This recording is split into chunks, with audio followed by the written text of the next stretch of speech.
You were tuned in to episode 105. Yes, episode 105 of the Goodfellas podcast. It's your boy G5 Jeff TV, aka G5, aka 5, aka the Guru, in the building. Before I even get started, man, big shout out to Jaguar in the building in here early. Big shout out to Jaguar. Salute to you. Got my man VP Shane in the building. VP, what's going on? I said a mic check 1 2 1 2. Mic check 1 2 1 2. And he's off.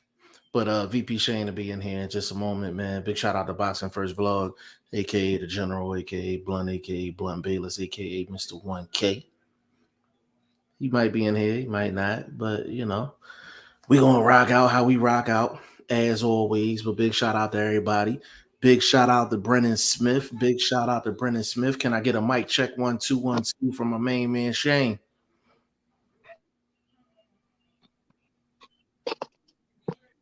Shane, I can't hear you. I can't hear you. 1 second. Shane can't hear me. Hey, Jaguar and Brennan, put a 1 in the comment section if you can hear me. I'll make sure it's not me. Put a 1 in the comment section if it's if you can hear me. But big shout out to everybody, man. Welcome to G5 Jeff TV. Welcome to the Goodfellas podcast, man. We on episode 105, and we got a lot to talk about today. Got a lot to talk about. Now, for the hardcores, this was an issue that this was an issue that was already there, but it's real hot right now. You know what I'm saying? And we definitely gonna get into it. Brennan Smith, appreciate that. He said, I'm looking forward to this weekend's fight. Now we have a local card in Philly that's a pretty good card, man. Definitely looking forward to that one. Boxing is just on a nice streak right now, man. Like I like what's going on in the sport of boxing. It's a lot of good matchups that's happened. We getting a lot of unifications, and we can't ask for anything more than that. You know what I'm saying? Can't ask for anything more than that. Now, we're gonna try Shane again. Mic check, mic check. Speak. Mic check, mic check. Can hear you now. Cool. For the people that don't know, that's VP Shane, man. What's going on, good brother? I'm good. What's up? Hey, man, we just got on here, man. Just chopping it up. Yeah, you went on without me. You just said you're in and you started to live. Nah, I had it set for 5:50, so I was literally like on the countdown. So I ain't mean for it to go down like that. But Brendan, I'm pretty sure you're probably talking about Akhmed Delayev and Rios. That's probably the fight that you're talking about this weekend. Really good fight, man. I think Akhmed Delayev is gonna win the fight, but Rios a dog, man. Yeah. Rios a dog, man. Definitely a dog. I think Raymond Ford is on that card. And somebody else is on that card as well. He's main event. That is the main event. No, bro. There's another. Maybe it's main event, but there's another. The co-main event is real good as well. It's another lower weight fight. Oh, Rungvisai. Rungvisai. Yeah. Rungvisai. Yeah. Rungvisai versus who's he fighting? Franco. Joshua Franco. Rodriguez. Yeah. Yeah, he said Rungvisai. I hope he wins this weekend. That's a good fight, man. That's a good fight. That's a good card. Franco's coming off a good win as well, if I can remember correctly. Yeah. Jeff Spark of Divinity of NY. G5 Jeff TV. Salute. Peace. Salute to you. Andre Southgate. Salute all here listening. Big shout out to you, Andre Southgate, as usual. That isn't a bot, but it's very unique, so I respect it. Yeah, I respect it. Say hit the like button, people. Hey, I like how you talking. Hit that like button. Bruce, what's going on, bro? He said, peace, my brothers, man. Big shout out to you, man. I was unable to catch it live. I'm gonna catch it tonight.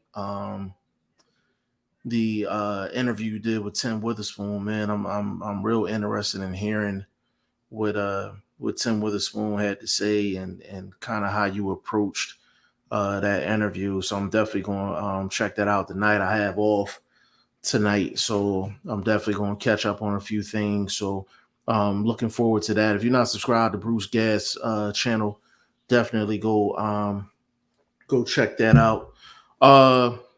Big shout out to Drew Titan too. Actually, tuned into his live. That's a wild dude, man. Like that's a wild Yeah, I dude. mean, I know. His energy I is heard you his speaking about energy him, is yeah. but His energy is I've never crazy. watched him. I don't. I've never I really watched him. his energy is he's like he's like blunt but amped up.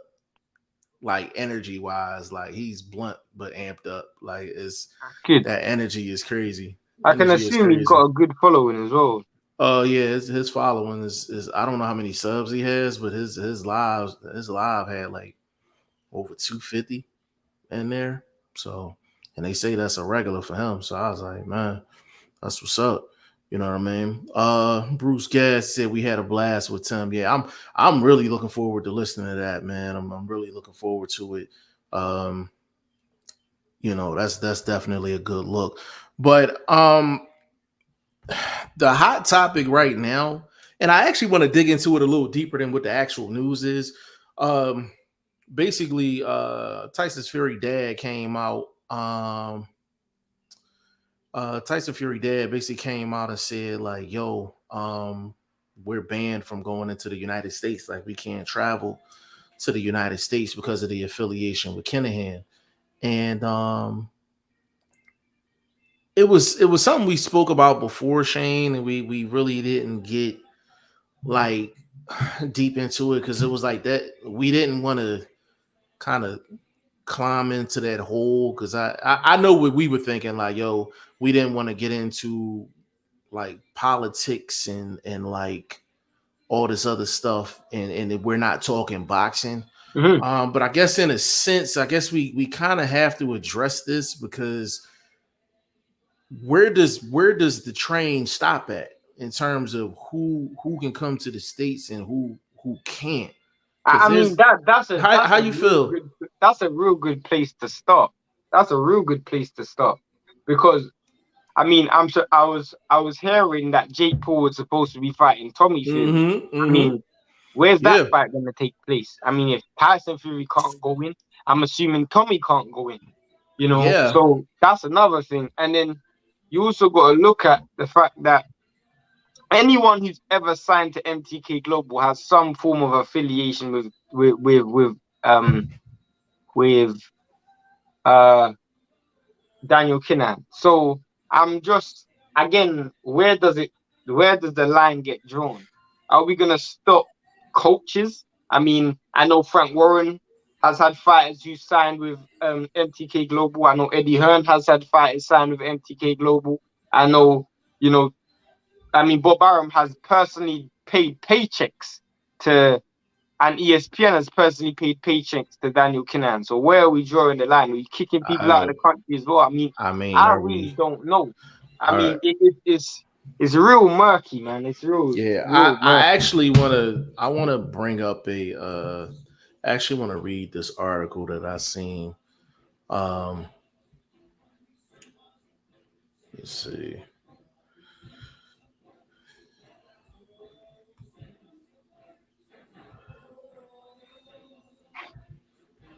And it's from Sun World. It says Tyson Fury's Sunday Oh, World. Sunday World. I'm sorry. Sunday World. I'm sorry.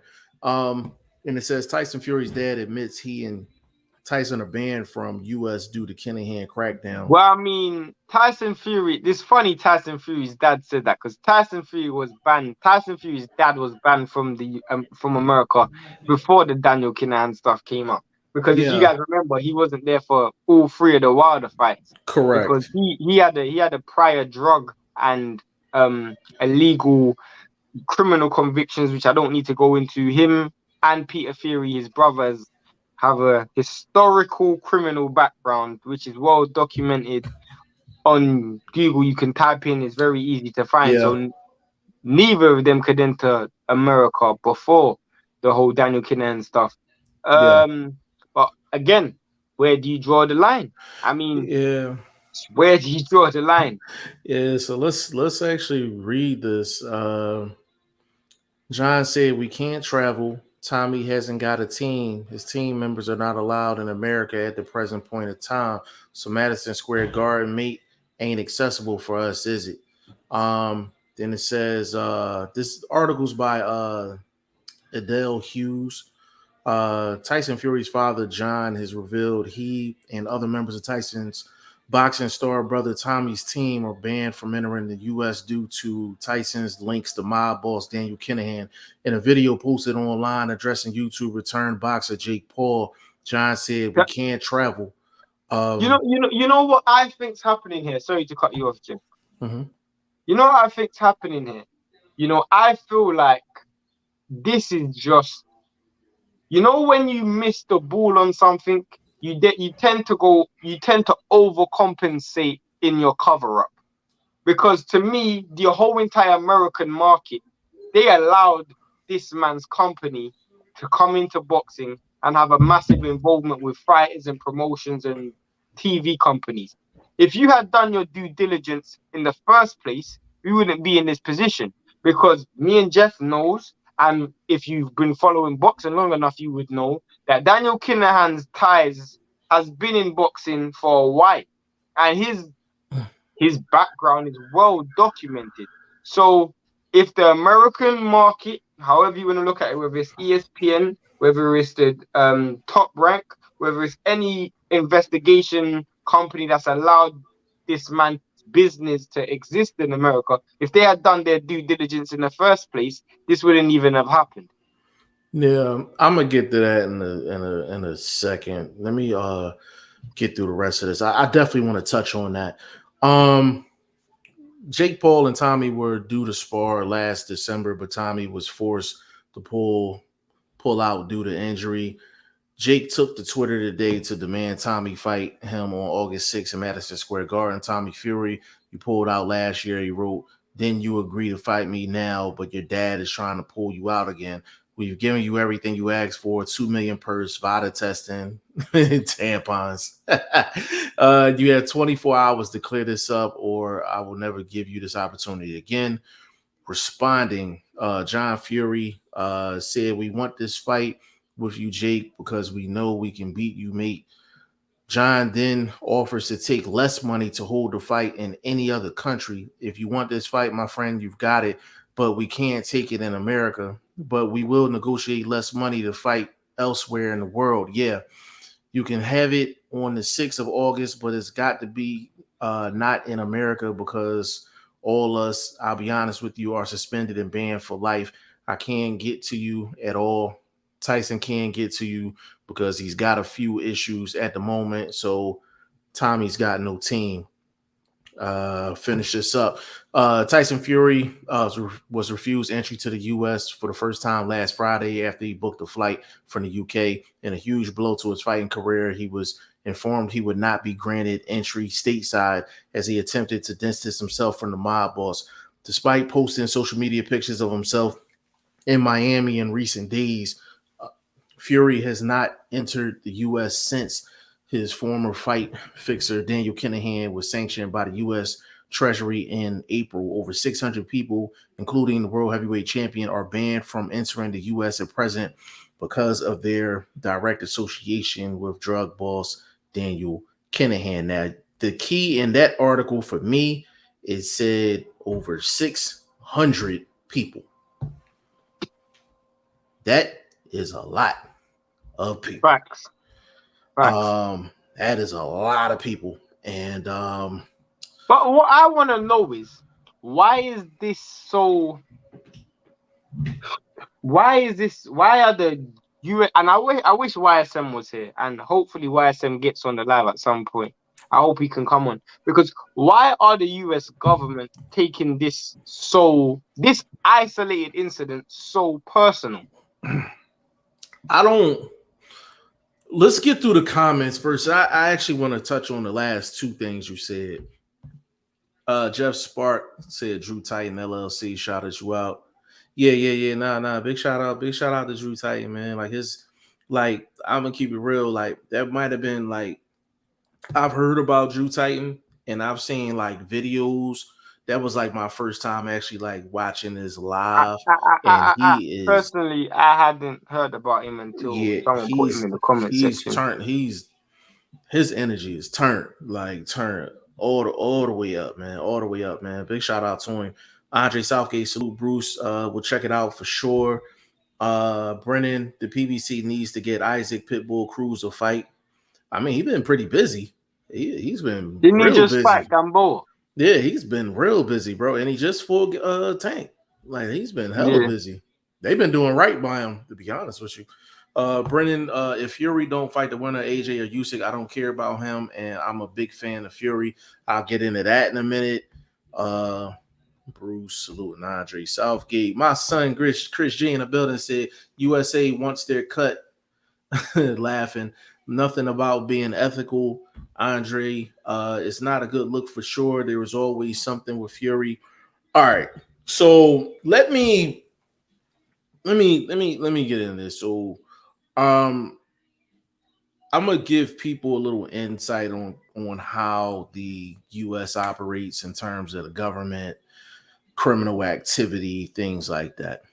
So, usually the U.S. will allow, and I'm this is generally speaking, and you can validate this through you. I don't care if you watch any crime TV show, movie, however the case may be. It's all the same. When they know they're dealing with a crime boss of this level, a lot of the times they're not going to say anything. And what they're doing is they're just sitting back. Okay, you did that. All right, cool. You did that. All right, cool. Okay, we're going to wiretap you over here. We got that. And they will wait years. They will wait years until they have everything they need, and then they're gonna pull out all the stops and drop the hammer down. So all this means to me is they have everything they need, and they about to drop the hammer down. He's no different than any other famous crime boss that has taken the fall. No different. It's just in the boxing realm. But we've seen this in TV shows, we've seen it in movies, we've seen it in classics. Like this is typical. This is how the crime syndicate ends. Like none of them end with them on the beach with a margarita. Like it just don't.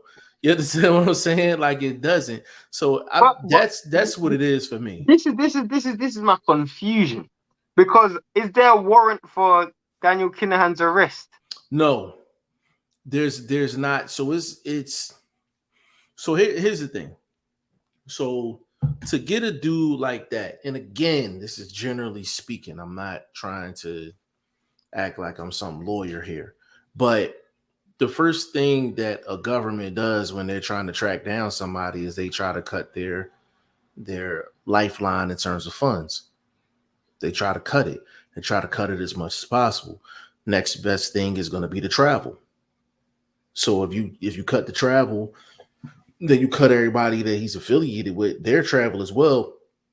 Is they're putting the squeeze on him. They basically putting the squeeze on him, and that's what it is at the end of the day. But again, I have to echo your question. Where do you stop? There's over 600 people. I would love to see what 600 people. I mean, I would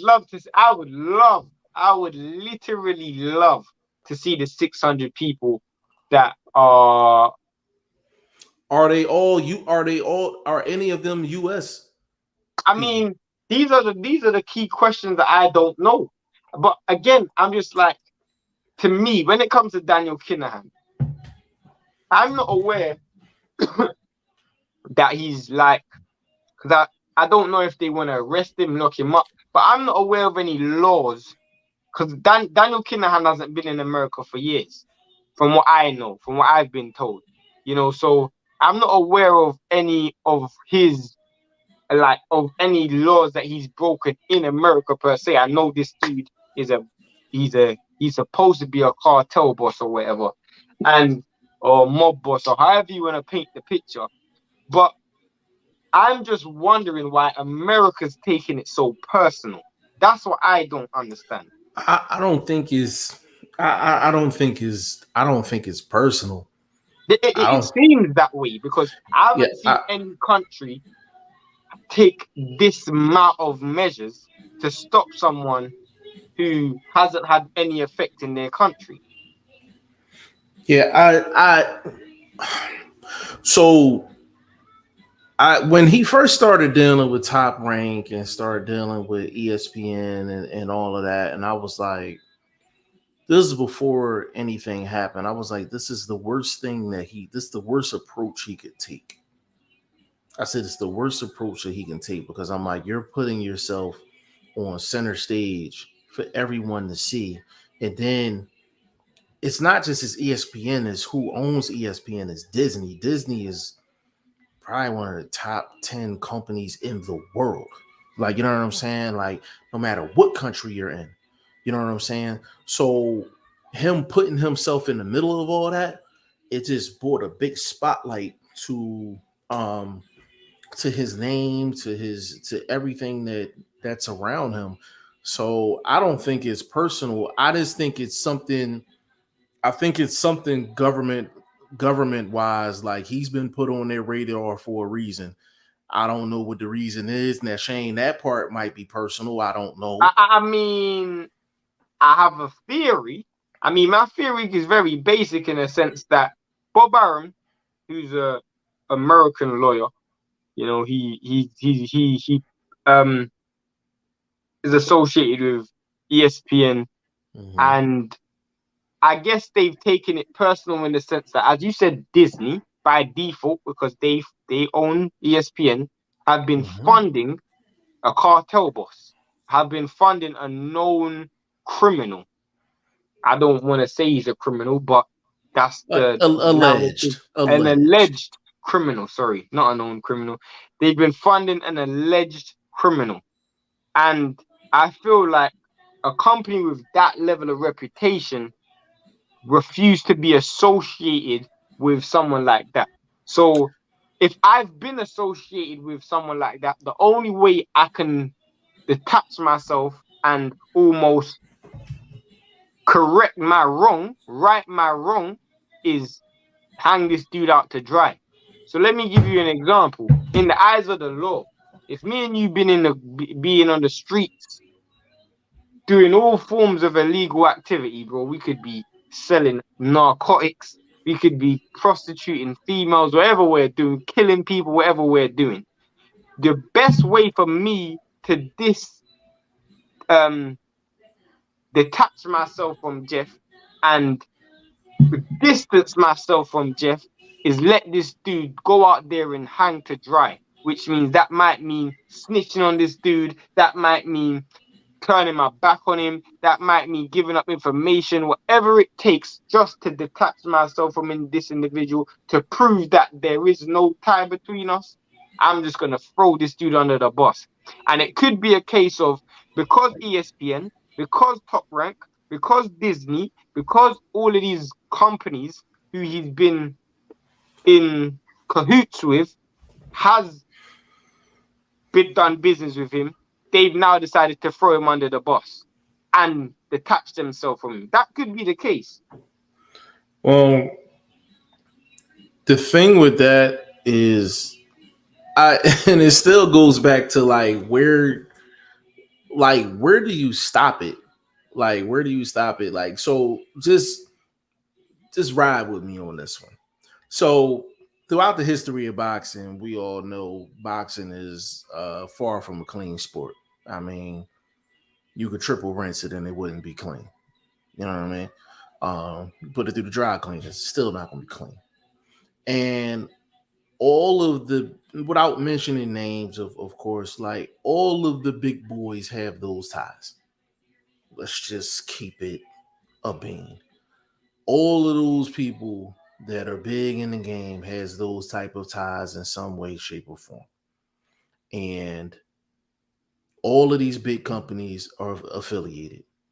It's just for some reason that man, that name that movement has been put on the front of their desk.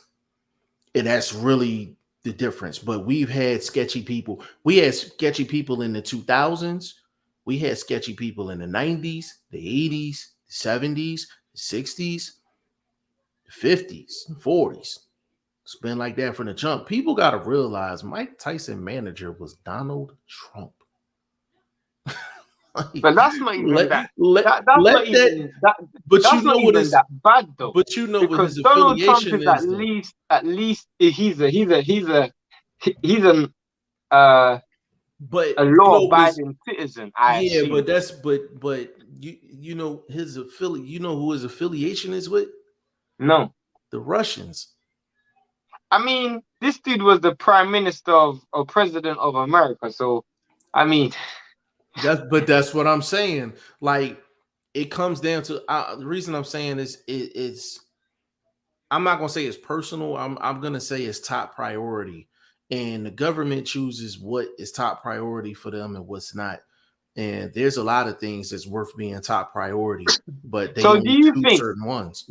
do you think, Jeff, that Daniel Kinahan moving to America and starting his operation in America was down to lack of due diligence from the American government or just biding their time and waiting to collect data? Yeah, they whenever you're dealing with somebody big like that, they're collecting data. They are collecting data. Like it's just it is what it is. Like first of all, he's not a U.S. guy, so it takes more homework with a guy like that, allegedly. You know what I'm saying? So you got to factor that in, and they get years worth of data, like years worth. And you So know the funniest thing, Jeff? You don't mhm. know the funniest thing? Right now, Tyson Fury is trying to detach himself away from Daniel Kinahan. But the funniest thing is, if Tyson Fury had detached himself from Daniel Kinahan in the first place, Daniel Kinahan would have probably been still less known. You know, once Tyson Fury became who he is now, all of a sudden the investigations in this dude's background has started to be, it you started got to become hot you got topic. you got to think about it. So he links up with Fury, and all of this is putting one and two together. Um, the um, the documentary comes out of Daniel Kinahan and his team, right? So that came out after he linked up with Tyson Fury. Um, now Now the he's been with government. Tyson Fury. He's been with Tyson Fury for probably since Well, early in his professional career. let me rephrase it then. When Tyson Fury reached the pinnacle of his name being out there, with Mhm. also known as Deontay Wilder, once that came about, the documentary comes out. Then his name is in the limelight. Then Bob Arum is getting asked about him. Eddie Hearn is getting asked about him. All of these people are getting asked about him. And then you got fighters coming out. They're making statements. He's representing fighters for free. You know what I mean? He's representing fighters for free. And he's coming in. He's getting all of these fighters. And I'm not going to mention any names, but y'all know he has over 200 fighters. MTK Global has over 200 fighters.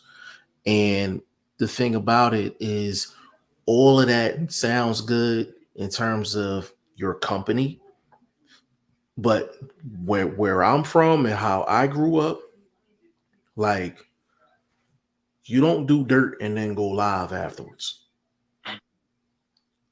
Like if you're going to do dirt, you got to lay low. I, I, You don't go out in I, the middle of a parade. Like, and I that's guess essentially what he did. I guess this is Essentially. a naive part of me, but this is the thing. He MTK Global, and this is the thing that they were trying to do because I've known about Daniel Kinahan for years. Like I Mm-hmm. told that Jeff about Daniel Kinahan. This is way before the documentary. Yeah. This is early, early, early. Like I knew about Daniel Kinahan purely and simply because I knew about MTK Global and the foundations of MTK Global and how it started and the situation with Matthew Macklin and not needing to go down that road. And I definitely assume Matthew Macklin has to be banned from America, because Absolutely. him and Daniel Kinahan was the one who started MTK Global. But I understand the history of it. But if so, I don't want to do this to the people that's watching. I'll give you guys a quick history lesson of British boxing. We went through a drought where, because Sky, who was the biggest money pusher at that time, they put the most money in boxing, because they had stopped doing pay-per-views and money, and there wasn't really the marquee names. And the dudes who were marquee names, like the Ricky Hattons and the Amir Khans, they had gone abroad to fight. There wasn't a lot of money being generated in the British market. So you needed someone with upfront ready cash to put on fights, to pay for these fights, to put this money up, and I mean, you know what that means by me saying that. You need someone who's got money and they can put money up front. Right. For me, once and I think Daniel Kinahan was banned from the UK, or he was under investigation. He tried to detach himself away from MTK Global on a public surface level, And I know MTK Global have said that Daniel Kinahan hasn't run their operation in 4 years or 5 years, however many years it may be, on a public level. And legally, I know he had signed it over to somebody else and stuff like that. But there's a saying in anything, which is follow the money. Follow the money. And because the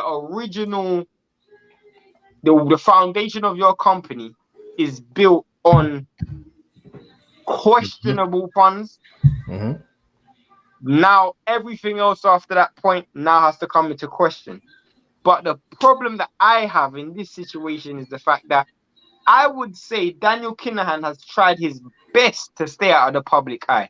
Personally, I will say that, because he signed over his company to somebody else. He's not done any public interviews. He literally lives in a country by himself. When I mean by himself, like he doesn't put on shows where he lives. Like you don't see interviews from this dude. None of that. He has no public output or outcry. No connection with the public. He's tried to keep himself out of the public eye as much as possible. However, when you're dealing with the game of promotion and boxing promoting and management, that's an oxymoron. I know Al Heyman's doing a great job promoting whilst being hidden and almost hiding in plain sight. But with you, it's impossible, because you trespassed. You went into the American market, and that's where the problem was. I guarantee you, if MTK Global stayed in the UK, they would not be in this problem right now. You know what? I'm glad you explained that, because I'm gonna throw a question your way. We've never seen Al Heyman really, never really interviewed, doesn't do media stuff. He's not in the cameras. He's not in the limelight. He's about as out of sight, out of mind as you can get. We can honestly say he's probably one of the top 5 names that's talked about in the sport.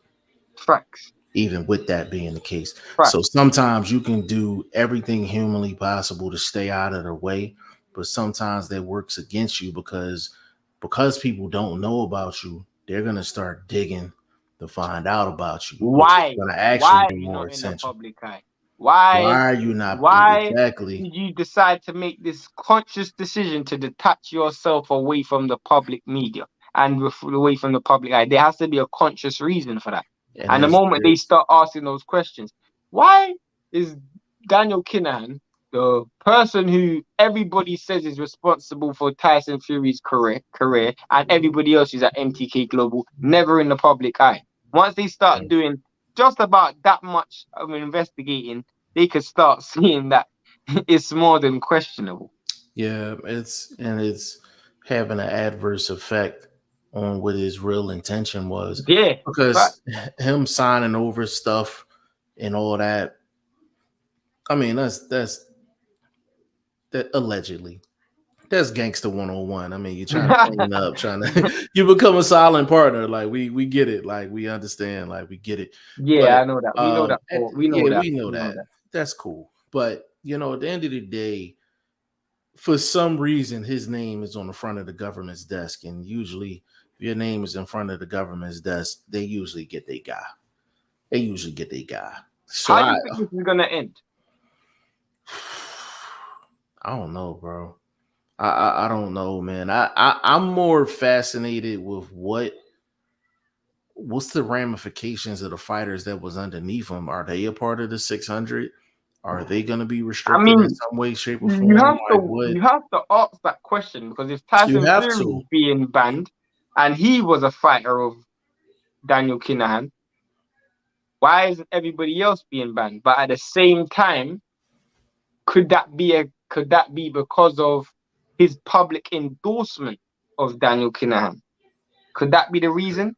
I mean, I would be surprised. I mean, someone like Spencer Fearon, I'll assume he's on that list.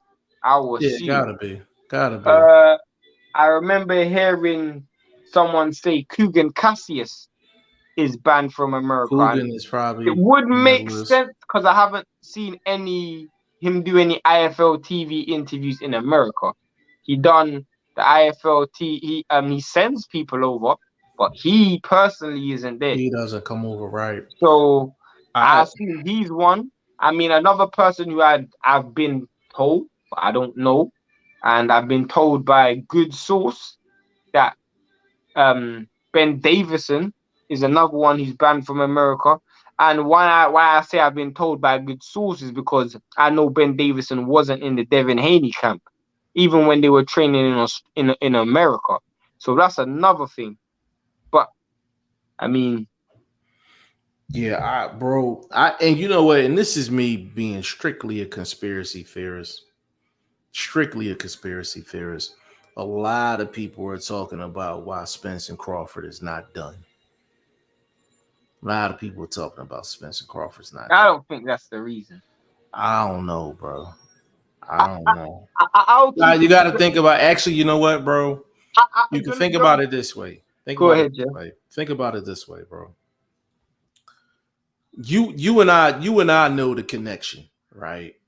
We ain't gonna really get into detail, but he's had his hands in that situation, right?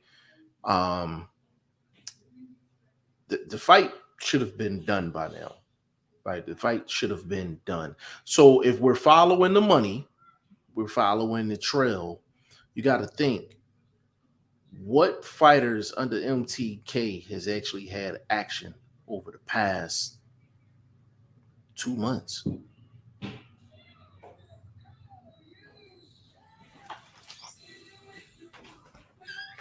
Let's look at a big name. Obviously, Jamel Herring. He was on the MTK Global. Correct. Um, Tyson Fury hasn't. Billy Joe Saunders hasn't. I mean, the ones who have, they've had it outside of America.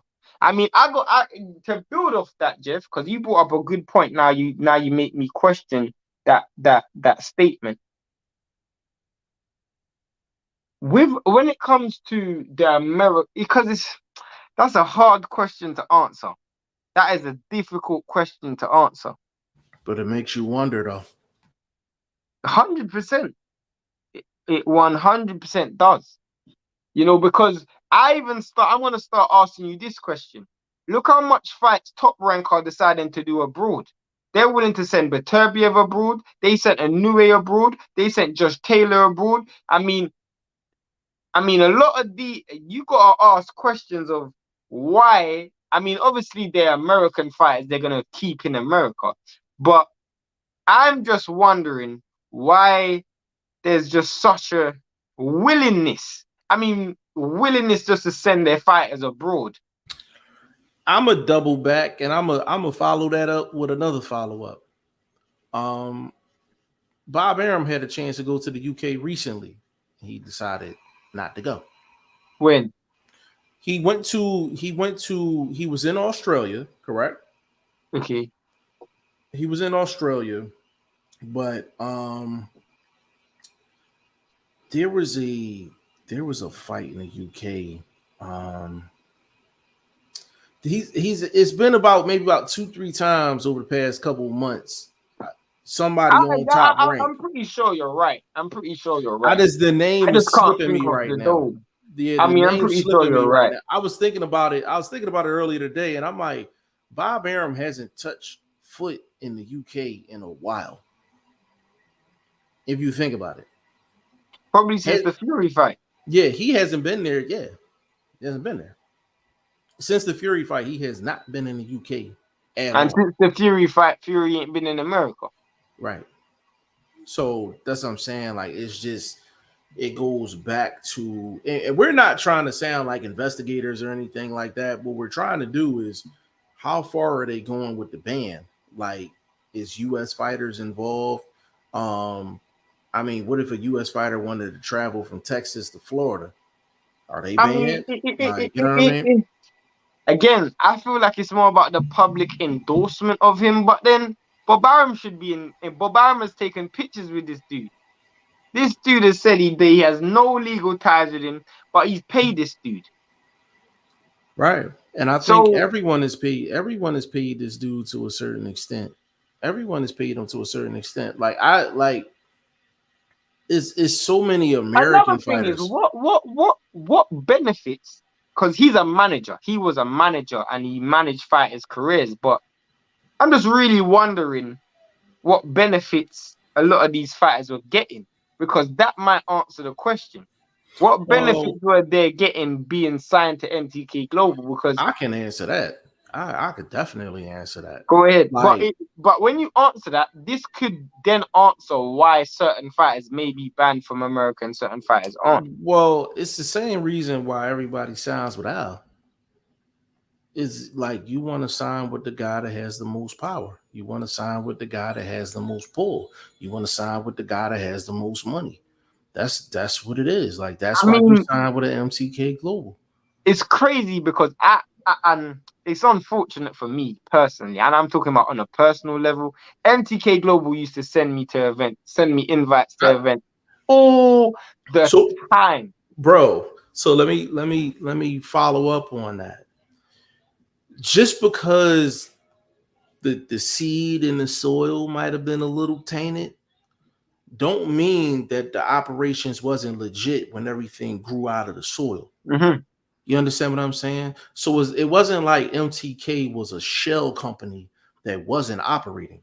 Like MTK was an actual company, Organized. organized company within the sport of boxing that was putting in a lot of good work. Box, yeah, But good box. it's no It's just the different, foundation right? was. But it's no different. And I know you don't watch New Jack City. It's no different than Nino Brown being out in the neighborhood passing out turkeys.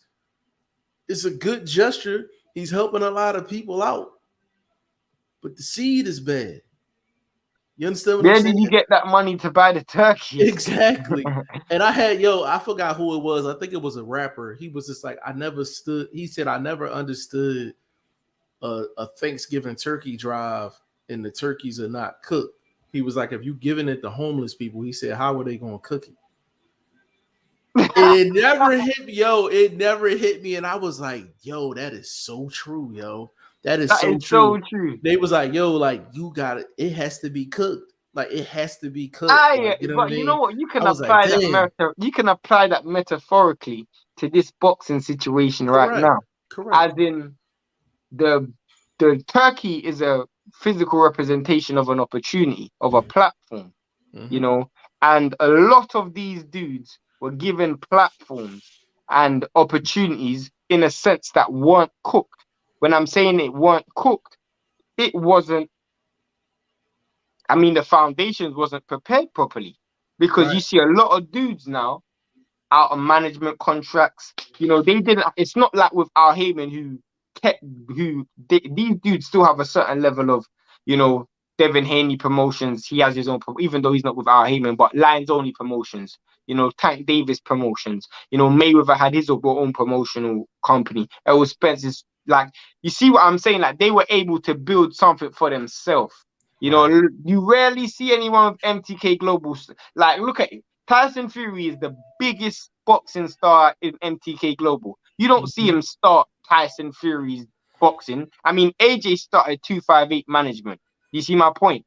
You don't see Billy Joe Saunders or everybody else who's made hundreds of thousands, millions of dollars working with MTK Global. All of a sudden, I mean, none of them had their own platform, something that they can build for themselves. You see my point? They never had nothing that they can cook for themselves. You see my point? They were just given a platform. And I said that to say this. If you look at MTK Global put on shows in so much different countries. MTK Global was one of the first people to put on shows in those Arab countries. I got multiple media invites. Ask Jeff, to Dubai, Saudi Arabia, all of those places. MTK Global used to invite, used to put on fights all over, and a lot of those fighters who may have lost a fight or who you ain't heard from in a long time, all of a sudden, like they had They 3-4 fights. They just put them on over there. Like, put them what's my dude's name who lost to Canelo in 3 rounds? What's that dude's name? The British dude. Rocky Fielding. Rocky Fielding. Rocky Fielding was one of them. I remember Baddy Jack was on one of those cards. What was my dude's name who Jamel Herring beat? Carl Frampton. He was on one of those cards. I think even Herring and Carl Frampton was in Saudi Arabia or Dubai or something like that.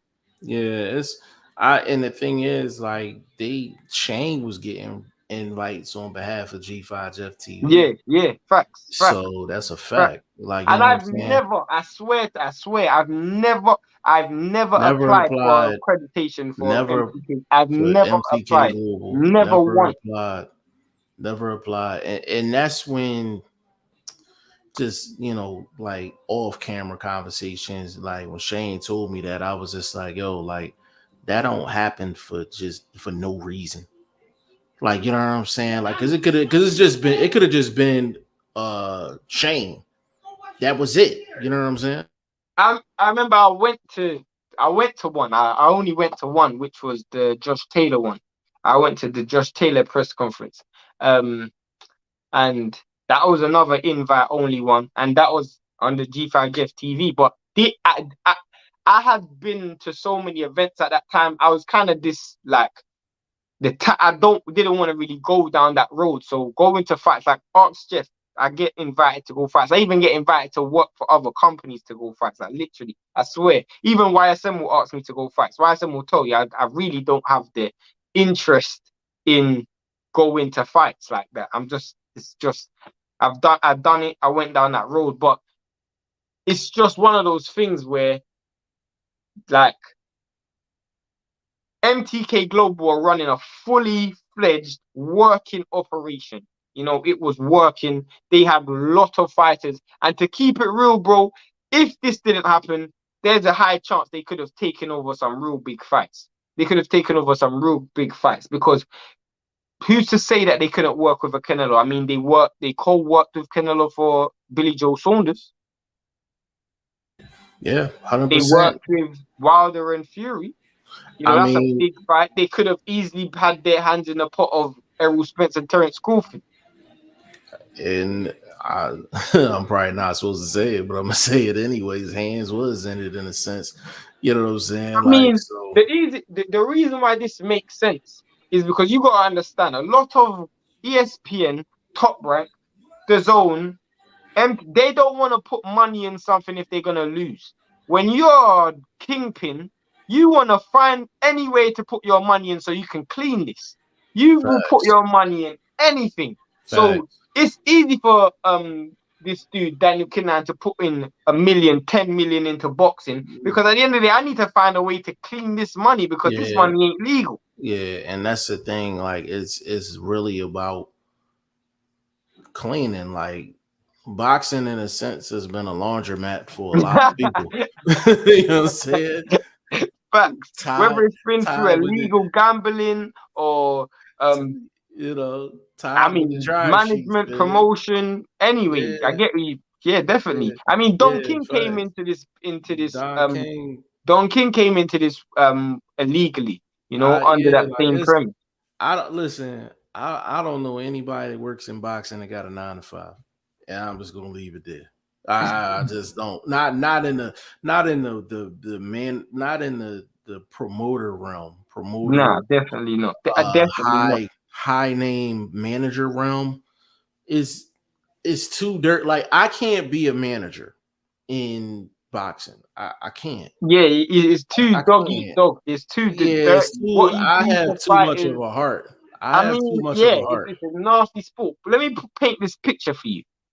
1 year, or was it 2 years after coming out of prison, Don King was promoting the Rumble in the Jungle. Now, wrap your head around that. You are 2 years after coming out of prison, you're promoting the biggest fight in boxing history. That is like Jeff coming out of prison today, and in 2 years he's promoting Errol Spence versus Terence Crawford. That is it. You're nobody, and all of a sudden you're promoting the biggest. What? How? Yeah, How? and we know the answer to that. Let My me get point. in let me get in the He didn't do comments. it. He didn't do it fair and He legal. didn't do it by himself. I'll tell you that much. Brennan Smith said, "Big Tony Accordo is the only one who walked away free." Uh, Andre Southgate, somebody will be held accountable. It's a matter of time. They can't block everybody forever.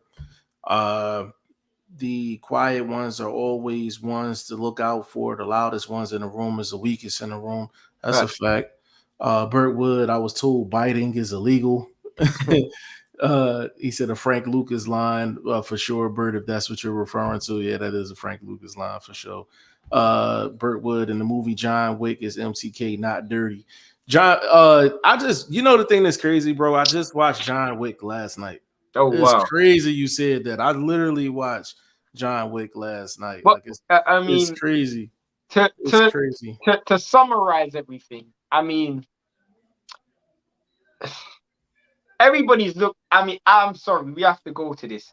I have to say this because it kind of because I was going to talk about money, and right now you can see that where the money's coming from in boxing because a lot of people are trying to detach themselves from Daniel Kinahan and these organizations, and a lot of companies like the Zone, ESPN, Top Rank, they've all been running at a loss since COVID. So where are we going to get this money from? Here comes Saudi Arabia and Dubai. Please tell me, Jeff.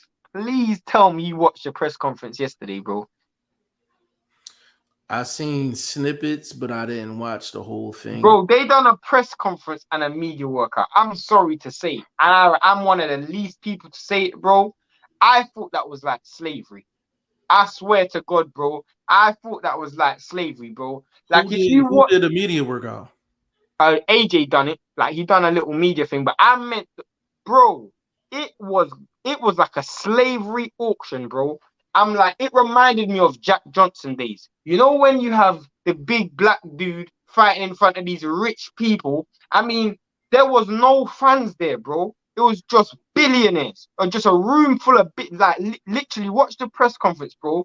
Can It's something I've never seen in my life. And I've watched, bro, I've been watching boxing my entire life. Before the bro? press conference started, you had Mm-hmm. like five people sitting in these chairs, Jeff. Like, like these high chairs, like they were royalty. I assume they were some form of the some form of Saudi Arabia royalty or something.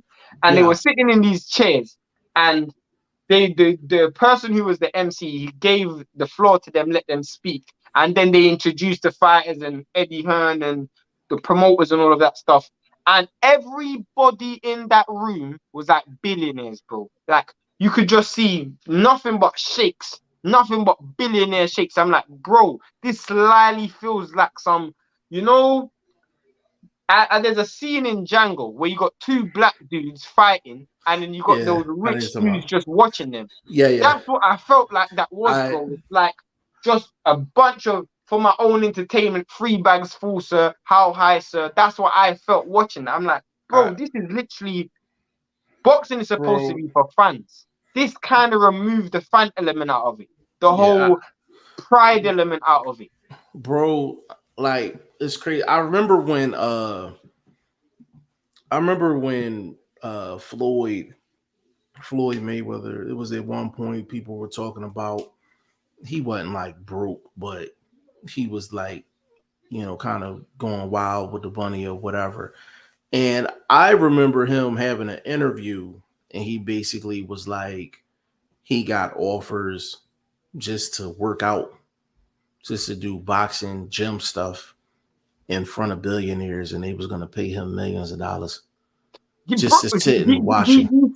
do you see what I'm saying? Do you Just to see watch why him. I'm Yeah, like saying it's it's a bit, literally it's very, very, very, very it's belittling, bro. you know what it is, Joe. Like it's almost like you're the auction item. Yeah, yeah, that's what I'm saying. Like you're the You're and you're you're almost the like showboating, putting on a show, 3 bags full, sir. How much, how high, sir? Kind of. And like bro, watch that. I pray, Jeff. Go watch that press conference. I'm gonna After, because watch me it. and you think the same way, bro. I'm After gonna watch the it. first 30 seconds, you're gonna look at this, bro. We're used to press conferences. Maybe press conferences might have a bit of fans. You have certain media, in the play in the arena, Yeah. Bro, there was nothing but shakes in there, bro. No fans, no nothing, just shakes. Yeah, and that's the thing, man. Like it's like when people, like I said, everybody got a price. Everybody got a price, man. I I can only remember, imagine how much money that's remember, generated, bro. remember, man, wrestling, $1 Million Man, Yeah, yeah, Ted yeah. DiBiase. I'm showing my age, but I don't care. But that was his favorite phrase. Everybody's got a price. Because I'm just Everybody's got a saying, like, price. you're removing the fun element from it. So let me ask you a question. Let's say Errol Spence and Terence Crawford. What if that was in Dubai? I mean, that would remove the fan element as well, but the purse will be so big. Let's say they offer them 200 million, 100 million a piece. They're going to take it because the purse is big, but there's no fans. You're just So, doing it for billionaires' entertainment. but this is why I mentioned that in terms of the fight not being announced yet. So I listen, fuck it. I don't care. I don't care if this school's been private. I don't care. Any day, I'm like Terrence Crawford was had some type of like affiliation with MTK from a managerial standpoint. Um, so that's something that was going on basically behind the scenes when they were trying to work out the deal with Errol Spence.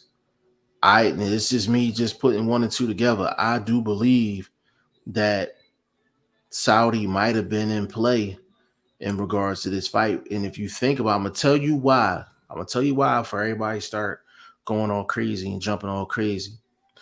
Everybody talks about purse bids and purse splits and Percentage. percentages and things like that with Spence and Crawford. And I haven't heard this much talk about how much another grown man is going to make in a fight in a long ass time. And I'm like, the reason why is because it should be a $100 million fight. But we know those are two African American fighters in an American market, and they're the most popular ones in the sport, but they're not the biggest money They're not going, makers in the sport. and they're not going to make that money. They're not gonna make that I money. mean, I mean, what Jeff said something which is so upsetting, but he said that people were saying that Terence Crawford asking for 20 million was pricing himself out. And I was like That's to Jeff, sad.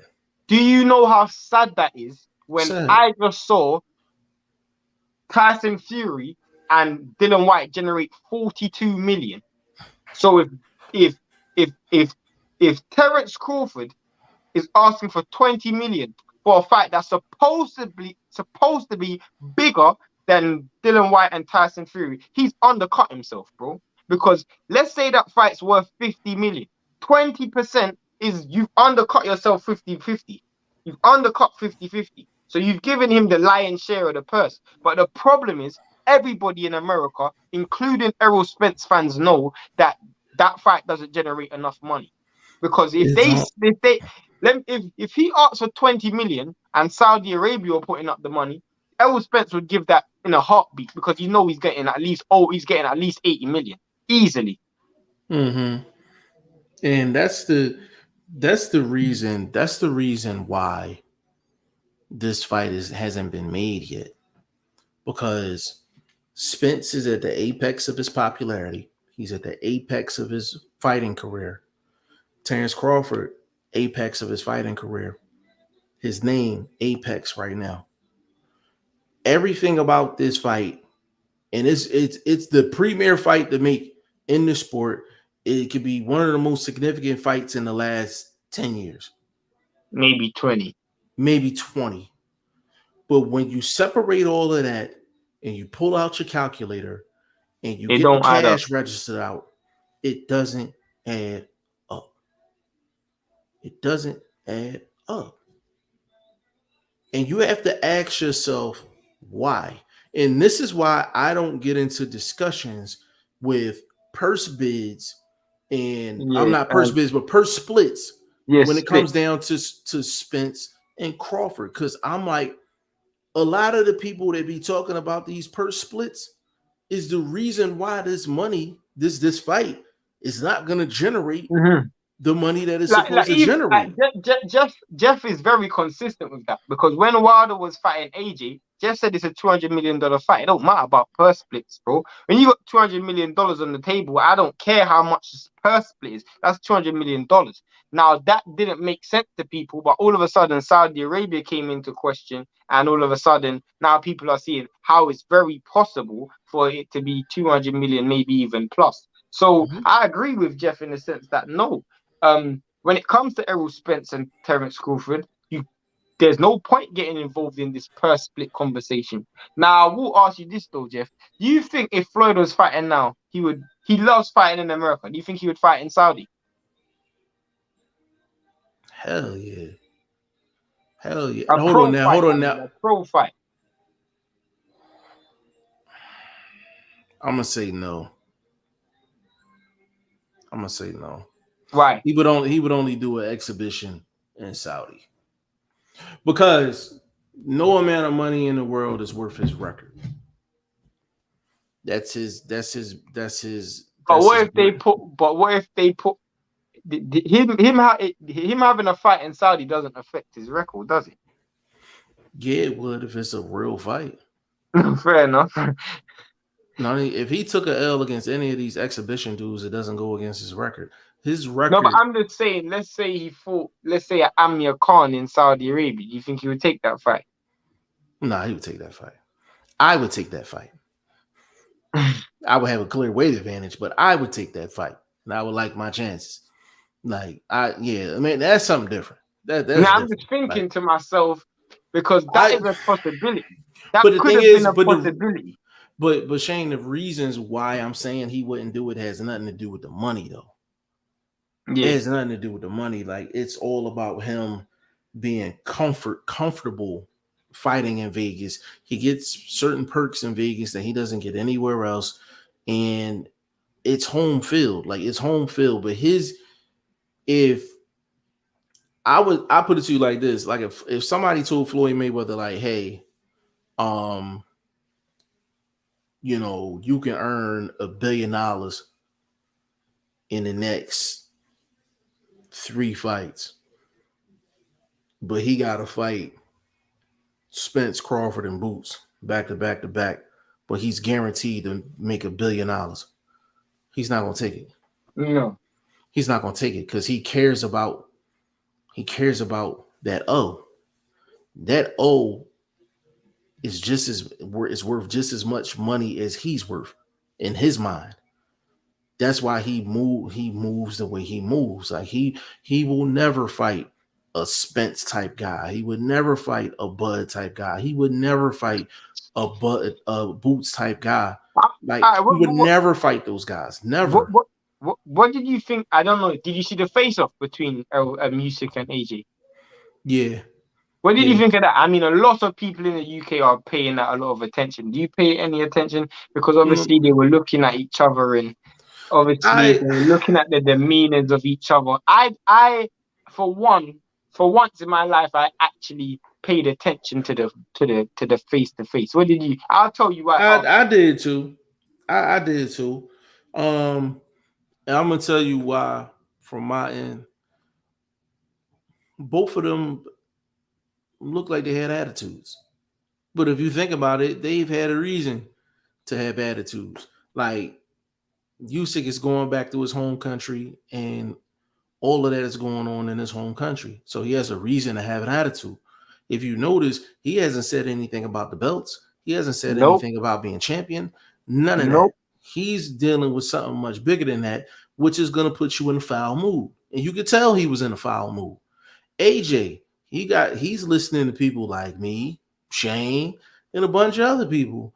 That's like, his heart is in the lost and found. He shouldn't have taken this fight to begin with. He got to hear from people like us.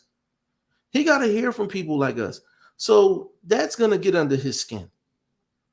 There's some people that think AJ got a shot. I don't think he got a shot in God's green. You know what I'm saying? I saw something in AJ yesterday that I don't know whether I should be concerned about or happy about. I don't know. He looked very motivated, and I wasn't surprised about that. But I also saw someone who was very, very emotional. When I mean emotional, in the sense that this was someone who literally felt like he had a point to prove. Yeah. And I got the impression like he was fighting like I almost got the weight of the world on my shoulders. Just in that head to head, looking at Usyk, it was like even the subtle things of not looking away and making sure I look away last and making sure I look mean and just those things. You can tell that he was literally trying to prove a point that he's not broken, that he still can still win. He's still the best version of himself. And that's a good thing and a bad thing because it shows he's very motivated. It shows he's, I mean, it shows that he has belief in himself from a confidence perspective. Like he still believes that he can achieve something, but it also shows that not a little bit of insecurity, but it's like not comfortable. He looked a little bit uncomfortable. I know someone said AJ looked very calm. I didn't get that impression.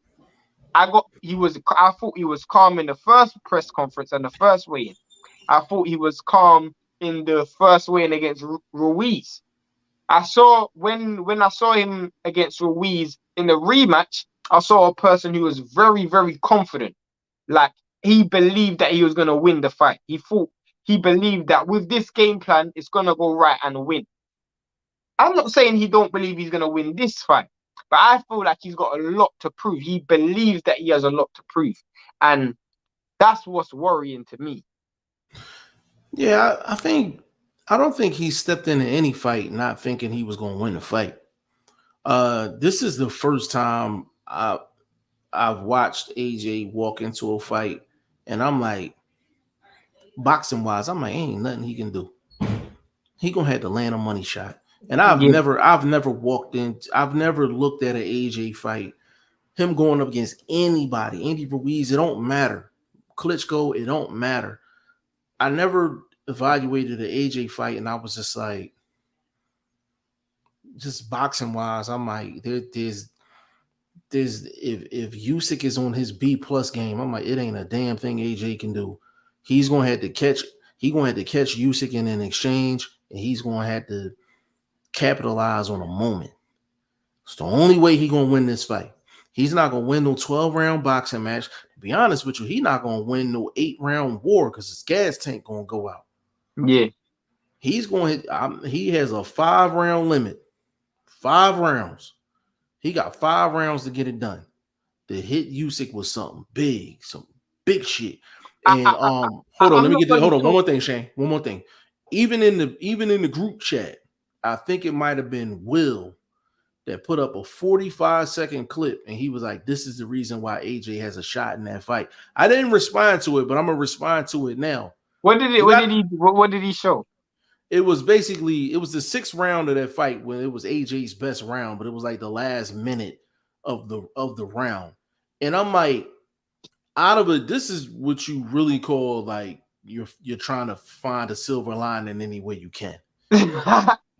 You Light literally at the have a end of the dark 12-round tunnel. fight, right? You got a 12-round fight. And Will, that's my guy. You have a 12-round fight and you highlight 1 minute and you like, this is why he got a shot. Like, let that sink in for a minute. Yeah. Like, you got You got to rely on the 36 isolated. minutes. 36 minutes, and all you can highlight is a minute out of 36. And that's why he got a shot. That's disturbing. That's not good. Like I was like, I didn't respond to it, but I was just like, that's not encouraging. I mean, Like, that's not encouraging. again, another thing which I feel like, and I've said it, I I don't think it was a good idea getting Robert Garcia in the corner. I just don't believe it is. Robert Garcia isn't a tactician. He's a good coach. He's a coach who's worked with multiple world champions, never a heavyweight, but that's fine. But he's not a tactician. Correct. AJ is gonna need to find a way to win this fight. And to me, he's going to have to try multiple things because the first way might fail. The second way might fail. He's going to need a coach who's going to be able to think on his feet and spot something in that fight and go, that's what you're going to have to attack. Because to me, from what I've seen from Robert Garcia, and I'm just talking about from what I've seen, the multiple fights that I've seen Robert Garcia in the corner for, he seems like an A-type trainer. When plan A works, it's all gravy, it's all smooth, it's all plain sailing. Clap your hands and go home. That's what Robert Garcia is. But if plan A don't work, you're gonna need a plan B, C, D, and E, and F and G. That's what you're gonna need because in a fight like this, AJ can't go in there with one game plan. He's gonna, he's gonna have to do. He's literally gonna have to keep throwing shit at the wall and see what sticks. Throw, see if that don't stick. Throw something else and see if that sticks. You need someone who's gonna be able to adjust on the fly because you're gonna have to anticipate that the first thing you try ain't gonna work because there's no one in your camp that's gonna be able to replicate none of the things you are gonna be able to do. So the first thing you try probably ain't gonna work. Maybe the next thing you might try probably won't work. You need like a Teddy Atlas in your corner. A Jonathan Banks in your corner, someone who's in there who's going to be able to spot something. Well, Teddy Atlas will probably prepare you before camp, but Jonathan Banks will spot something in the corner and say, attack this, attack that, attack this. And that's what I would be looking for if I was picking a coach. Yeah, I mean, I said it before, man. I don't think there's a coach on the I planet. get why he got Robert Garcia, though, but it's just... I would have preferred Abel Sanchez to Robert Garcia. If you're going to go Mexican style, go all the way Mexican style because obviously that's the style that he wants to go with. Ultra aggressive, slugging it out, war type fighting. So, well, the thing about that is, when you fight like that, you got to walk through fire. yeah. His chin ain't fireproof, man. That chin ain't fireproof, man. Like it's definitely no smoke alarms in that joint for sure. You know what I'm saying? Like, so it's, like whatever he throws against the wall, he's gonna get hit while he's doing it. And it's Yeah. like, can you survive the shots? And I'm just, his chin is just too sketchy. So I'm like, it has nothing to do with like, it has something to do with skill in a sense, but I'm like, it's just a bad style matchup, number one. And number two, when he gets touched, when he gets in that ultra aggressive style, that's right up Usyk's alley. That is right. You playing right into his hands. You playing right into his hands. That's exactly what he wants. He gets to get all his openings and he ain't got to do none of the work to get it. Right. Shane, you know that. I know that. Right. I'm Right. like, you can get ultra aggressive all you want. All you want. But I'm Get like, it Joe has to be Smith Jr. in there, bro. yeah, like I'm like, there has to be a certain level of dirtiness too. Like you have to mix it up. But I'm like, AJ has never done that. He's never done that. The only thing AJ has shown in the past is he's had a mean streak inside the ring. But that mean streak came against the right people I've never seen him go up against a guy, and I'm like, yo, this style matchup is so bad for him. It's so bad. This is a bad style matchup. And I'm like, and And listen, he hasn't even figured out the southpaw stance yet. he hasn't figured that out either. And the reason why I know he hasn't figured it out is because he was doing a lot of pawing in that fight. Yeah, that's It the wasn't worst even thing to that's the do worst thing to do, against the especially at southpaw. heavyweight. Especially at heavyweight.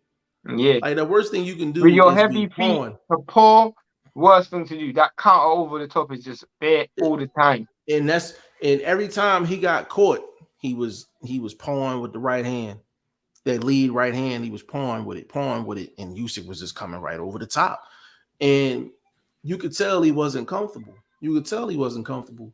And listen, What game plan would you go with if you were AJ's coach?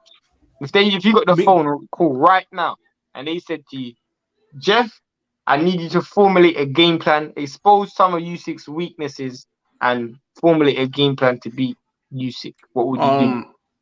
Me personally, this is now what I'm about to tell y'all is the game plan to put yourself in position to be successful offensively. All right. Number one, that a lot of times when you're facing a southpaw guy, a lot of times when you're an orthodox fighter, you're not going to throw that left jab. Unless you slap it. Unless you slap it. Right, which basically is a setup shot. Yeah. The first thing I'm doing, that left jab or that lead left hook has to be a setup shot. But you got to do it at the right. You got to do it at the right distance, though. You got to do it at the right distance. That's number one. Number two, all jabs to the chest area first quarter of the fight. Oh, I would say all in here. All shots here, the neck down to the waist. Don't even aim for the head. Because you need to build confidence that you're touching something. You're touching something. You're hitting something. So part of it is a mental battle. Offensively. Even if you're not landing clean, you be like, all right, I'm not landing clean, but I am hitting something. I'm not hitting air. I am hitting something. So while you're doing that, you're gradually getting closer. When you get in the clinch, start ripping them body shots. You gotta rough it up. So I'm like, no head shots, and you gotta rough it up. That's what I would do to get yourself in position for that fight. Footwork, it ain't, to be honest with you, it ain't really much he can do. It's nothing he can do. Bro. It's nothing he can problem. do. It's not the only thing he can do is try to set traps and try to get Usyk to walk in the shots. But that's where that lead left hook comes in, and that left jab over the top. My biggest problem, I watched the fight a couple of days ago, just because I saw the fight was announced. Like, oh, I got some time to kill. Let me watch this fight. Biggest problem was Usyk was taking too much steps to his left and to his right. So AJ just had to keep resetting. His feet was never planted to throw shots. I mean, that was a key to the whole fight. I don't know what AJ can do to negate that. I don't know what he can do to negate that. And the thing is, the one thing he can do, he ain't got a gas tank for it. Like if you bull rush Usyk, he's gonna just get out of there. If you bull rush him, he's just gonna get out of there. AJ doesn't have the stamina to bull rush multiple times in a round and last the entire 12. Yeah. He just doesn't. But you can fight Usyk in spurts. What about the nasty tactics like what the Mexicans used to do, like step on the left foot? And his feet ain't even good enough for that. He could do that. I mean, I'm just trying to figure out something. Bro, Usyk would have a better chance doing that than AJ would. Yeah, I know. AJ's feet is just so terrible. That's the problem. Working with Robert McCracken, you could clearly see that's the problem. Like, Robert McCracken's never worked on footwork. Yeah. In fact, most British trainers don't work on footwork enough. I give Ben Davison credit. He actually is one of the coaches that do. But yeah, and you know the thing that's crazy, bro? Like, AJ does a lot of people that are AJ fans. They'll say, "Oh, well, his feet not bad. He does a lot of bouncing." I'm like, "Yeah, he bounces in place." Yeah. If you notice, he's like this. but he's bouncing in place. It's never side to side like this. He's just bouncing in place like this. You know, that's You know what so I'm funny. saying? Have you ever watched, you know, John Witherspoon, the comedian? Yeah, yeah, yeah. Oh, bro. He has a stand-up comedy on Def Jam where he's dancing and he's literally doing the exact same thing he just Yeah, done. Where like he's when he just do on his his toes, just bouncing in the yeah, when same he place. yeah, he do that in his movies. He be like whoopee, like he be Yeah, like yeah, this. yeah. Just Yeah. bouncing in the same. Or he'll stand in place. He'd be like bang, bang, bang, bang, bang. Yeah, Like, you yeah, know what I'm yeah, saying? yeah, yeah, Like yeah. that's Facts, but bro. that's how AJ move. Like that's how he bounce. Like he bounce No in place. circling, No no circling, no nothing. like. And AJ, like this is the thing with footwork is very subtle. Like I can break down the X's and O's of footwork to the day I'm old. Like it's very, very important foot placement, especially against a southpaw. In fact, it's more important than hands. You literally can win a fight purely and simply of footwork. You know, Mm-hmm. that Mm-hmm. literally. I know people who say, "Oh, but you need to throw punches." Listen, if you're not throwing punches at the right distance, your punches mean nothing. Your Correct. foot is the what's it called? Like you might have an atomic bomb, but you need something to get that atomic bomb to the place that you need it to land Yeah. and do what it needs to do to Yeah. detonate. You For know, sure. For sure.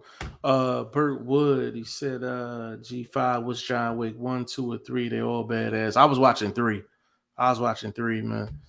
Stay ready in the building. Big shout out to Stay yeah. Ready. Say what's good, family. Big shout out to you, big bro. Brendan Smith, he said, will we ever see Fury versus AJ or Usyk? I'm I, I, optimistic. I'm optimistic as well. Because to be honest with you, no matter what's going on, Fury gonna need to step back in the ring to get some money outside of Daniel If Kinahan anyway. if AJ wins, I am very confident. If Usyk wins, I'm less confident. Because if you think about it, because I'm actually I'm very confident that Fury's gonna fight the winner. Because think about it, he like what if they like not wishing this on him, but I'm like usually when you affiliated with people like that, You say they freeze usually it's the assets. travel. Yeah, usually it's the travel, and then they freeze assets. But I'm like, if he fights a legit fight and he's not affiliated with Daniel Kinahan, they technically can't freeze that. I mean, he just fought a fight that wasn't attached to Daniel Kinner for Yeah, but I 30 get something million. yeah, but that's the thing though. Like they can't target all of it, but they could definitely target some of it. You know what I mean? So I think he's definitely gonna fight again for sure. I mean, Like, I mean, I wonder if Top Rank are gonna be. I mean, do you feel like this is a little bit of a coincidence, Jeff? All of a sudden, he gets banned from entering America after his 5 fight deal with Top Rank is up. Don't you think that's a bit of a coincidence? He had 5 fights with Top Rank, the two Wilder fights, Dylan White, um, Otto Wallin, and Tom Shorts. He had a 5 fight deal. I think you guys should all remember that. mhm. All of a sudden, he's not allowed to go to America. The same time his 5 fight deal with ESPN's up. Do you not find that a little bit of a coincidence? Maybe I'm reading into it too much. Maybe I'm just I overthinking. You are reading into it too much, but it's a hell of a read, though, man. I give you that. It's a hell of a read. Hold on. Brennan said, I don't think Fury can win against Usyk. I mean, he Uh, definitely can. he definitely can. Definitely can. Yeah, he definitely can. Southgate. I hope this doesn't hold up the heavyweight division. Will be a shame if it does. The heavyweight division is already struggling in the sense that I don't feel like the depth that we saw maybe 2 years ago. It doesn't have the same level of depth anymore. You Yeah. know, a lot of those dudes have taken losses. A lot of those dudes have gone a bit long in the tooth. You know, the dudes that Tony Yoka's taken a loss, Dylan White's taken a loss. You know, Mhm. Andy Ruiz hasn't looked as stellar as he looked prior. You know, Dubois taken a loss. You know, it's not the same division that we saw maybe 3, 4 years ago. It's a Um, lot of guys that's they're trending down yeah, I mean, with yeah, these I mean, stocks. if AJ and Usyk fight each other, or if Usyk and Fury fight each other for undisputed, it's like then what? It's not like at 122 where you got the likes of Raisa Aleem and Mm-hmm. um Figueroa is still there and etc. etc. I can go down Mm-hmm. the list. Or at Mm-hmm. 147 where the undisputed can still fight Boots or Virgil or Conor Ben or uh, Thurman or something. It's not Yeah. like that. Heavyweight, if you become undisputed, there's not really much fights out there for you. Yeah. I mean, Yeah. maybe Tyson Fury might fight Joe Joyce, good fight. I think that's a good fight, but it ain't the same glitz and glamour of as undisputed. Facts. Facts. Um, Southgate said Usyk is very dangerous in the rematch. I believe is going to be harder than the first time. Oh, that's a Still fact. giving him a puncher's chance though. So the thing about this Southgate is he won that fight against AJ, in my opinion, pretty easily. And I don't think he had everything figured out. I don't think, So but going into the fight, I don't think he knew whether he could take AJ's punch. I didn't yeah, think he knew if he could hurt AJ, and I also didn't think he. I mean, he was going forward in that fight for a lot of that fight. hmm I didn't think he would have thought it would have been that comfortable to go forward and press the action. yeah, I expect for Usyk to be more dynamic offensively. I expect for him to be Especially very in the latter dynamic half of the fight. offensively. Yeah, Especially because that back AJ's gonna half come out aggressive. from AJ's gonna eight come out aggressive. from But 8 to 12, Usyk should look like gold rounds 8 to you 12. might stop him. I literally believe he 8 to actually 12. might get stopped. If Usyk opens up, he can get AJ up out of there. He can get Because AJ up out of there for AJ is sure. gonna be much more aggressive, which means his gas Yeah, tank's it's gonna be going called into question, his and chin's it's gonna be more called into opportunities. question. Yeah, and it's gonna More be opportunities to get hit. And I yeah. just feel like bro. I would not be surprised if Usyk gets AJ up out of there like in 9. I mean, because I wouldn't be surprised. I feel like at some point, AJ is gonna be like, do I want to get knocked out and go for this, but risk getting knocked out, or do I just want to survive and go 12? And I think AJ's pride isn't gonna let him say, you know what, Listen, let's just try and last this AJ for 12. AJ is one of the most prideful fighters in the Mm-hmm. sport, and I will definitely give him that. He has a 80s type demeanor to him in terms of he doesn't care who it is, he will step in the ring with him. And that's what I respect about AJ. I think he will literally hop in the ring against anybody. Like in a way, it's kind of when you think of it, it's kind of crazy because this is certain dudes you just should avoid, but AJ's like, nah, like just bring them. Like, but I used to think the same thing about Amir Khan. I'd be like, yo, like this dude is freaking nuts, yo. Like I he mean, will I fight mean, I mean, anybody. Like, we're seeing this with Anthony Yard, but I think Anthony Yard is a little bit different. I think yeah, Anthony Yard is more neglect than what AJ is just bad decision making at the wrong times. Anthony Yard is just out and out neglect. That's like having a new child, a, a 2-year old, and just leaving them with a pedophile. Like that is literally like what you're leaving Anthony Yard out to the slaughter. I mean, but yeah, it's just ridiculous. yeah, Ridiculous. Like you've had 30 fights, amateur and pro combined, and you're about to fight a 400 and plus fight career, 2-time Olympian. This dude has had multiple world title fights, fought multiple world champions, and never gone the distance. He's fought fighters incredibly more experienced than you, the likes of Kovalev, Volzik, Usyk, Hunter. He's fought way more fighters than you. yeah, And you're gonna throw him in there, just this young puppy in there with a live pit bull. I mean, talk about neglect. That is the yeah, definition of neglect. yeah. It's crazy. Burt Wood just saying not many people pick AJ to beat Ruiz too. Nah, Ruiz beat himself. I picked AJ to beat Ruiz. Yeah, 80 pounds I was overweight. Ruiz confident. still went distance. Yeah, we both I was said A was. confident AJ Yeah, was we gonna beat both said Ruiz. AJ was going to win that fight. We said it before the weigh-in, but after the weigh-in, we was like, yeah, we was like AJ's winning this fight. What weight is AJ's good winning this for fight. AJ in this next fight?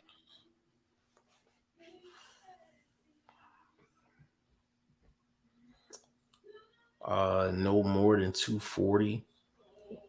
No more than I was thinking 240. 240. I was thinking 240 as a No weight. more than 240. I I think think he that's was a solid. 230, 235 against Usyk. But I don't think the weight was a problem in the last fight Nah, anyway. it wasn't. You know, it's just it wasn't that. I don't think. I just don't want him coming in heavy.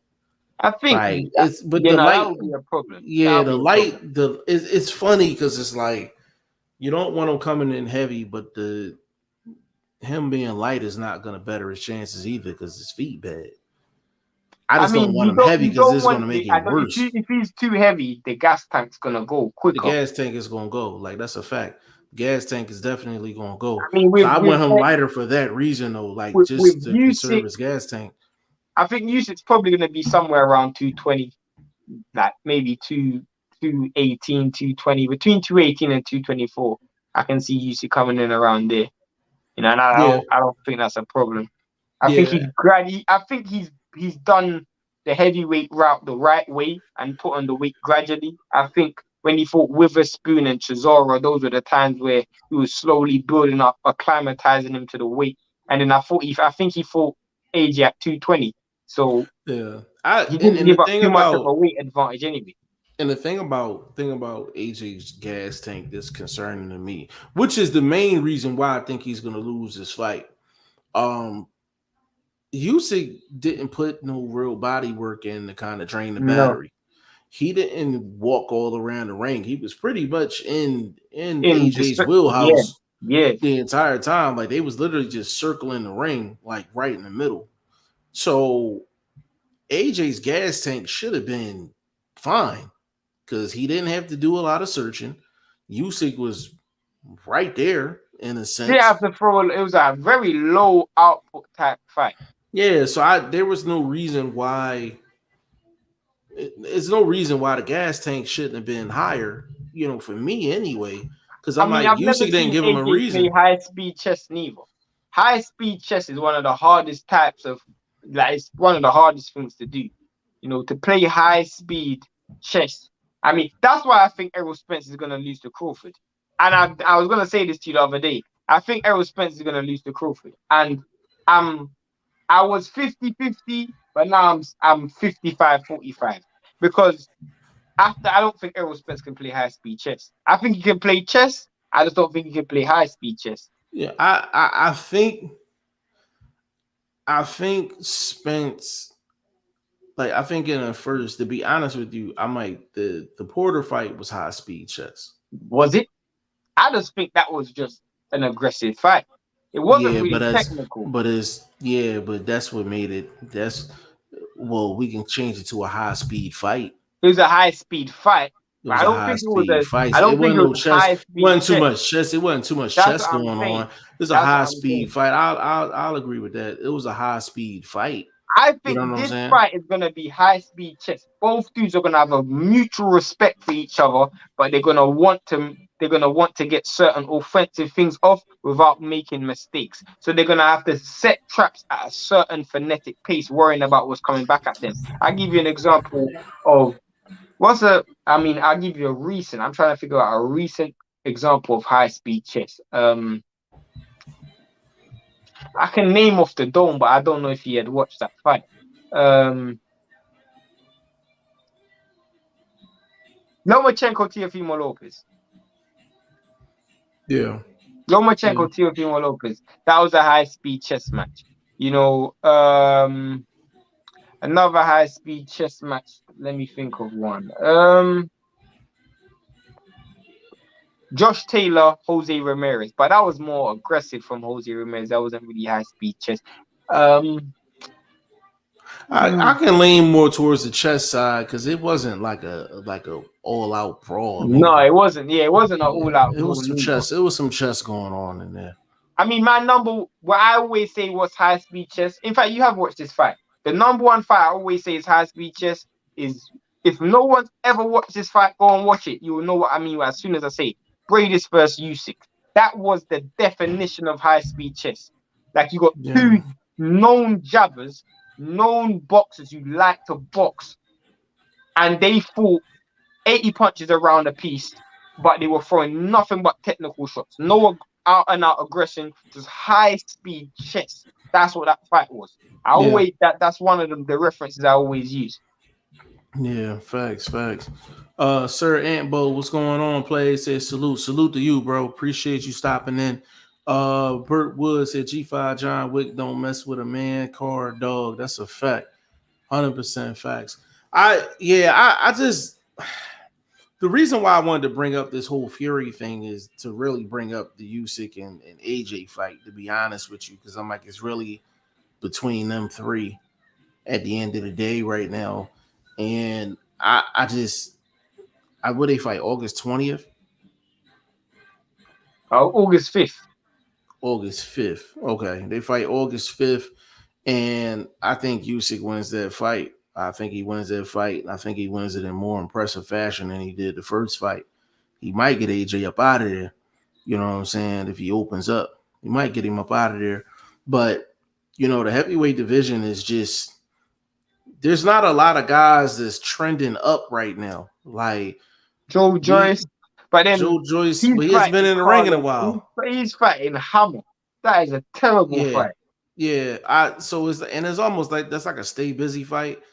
Like I get it, but the thing is, there's not a lot of guys that's like hot right now in the heavyweight division. I don't want to say not trending up because I'm like, even though Joe Joyce hasn't fought in a little while, like he's he's trending up. Like he's I trending mean, up. Hergovich maybe. Hergovich, yeah, his name is kind of still a little hot in the streets. You know what I'm saying? Just off of people turning him down. You know what Jared I mean? Anderson. But see, the thing is, Jared Anderson, his stock is going down a little bit because he hasn't been in the ring in a while, And and he he's ain't out of fought sight, out of nobody. mind. Yeah, he's And he out of ain't sight, fought out of mind nobody. right now. Yeah. Right?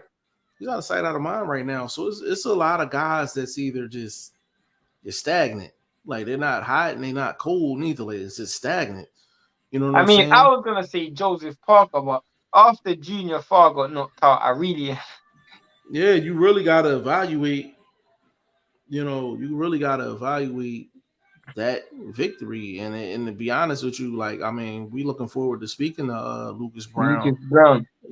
later on. But when it comes down to it, like you have to evaluate that. You have to evaluate that at the end of the day, man. So heavyweight division is now 6 months ago, Shane and I have been like, yo, you can go 25, 30 deep. I still can. I just You don't think still that. you still can go I just don't 25, think that 30. at that level. Yeah, just You you can mean look at still people like Robert Elenius? After that win, what has he done? yeah. No, The he ain't thing done is, nothing.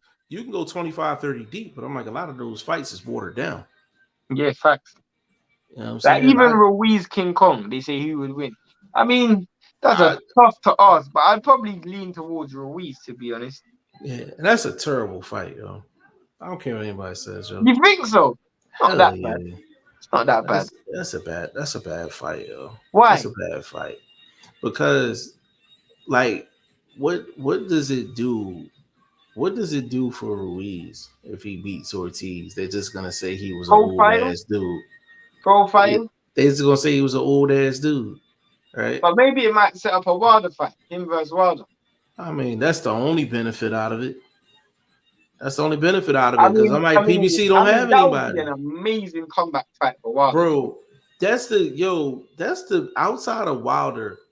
That's the biggest fight they can make a heavyweight. What? Ruiz and King Kong. You mean on PBC? Yes, that's the biggest heavyweight fight they can make that doesn't involve Wilder's name. Yeah. That's sad, yo. That's not good. That's not, and it's gonna be on pay per view. Like that's not Oh good. wow. That's not Oh good. wow. That's not good. That I purse mean, split Gerald gonna Miller's be. coming back. The thing that's like so ironic about his comeback. He's coming back on a card that has to do it's the theme of it is like anti-drugs. What? Like I'm What not do you mean? even How is lying. that the theme? What do you mean? Like so it's like they how you know how they'll have an event and they'll be like all of the proceeds is going to this charity or something like that. It's Yeah. kind of something like that, but it's literally like an anti.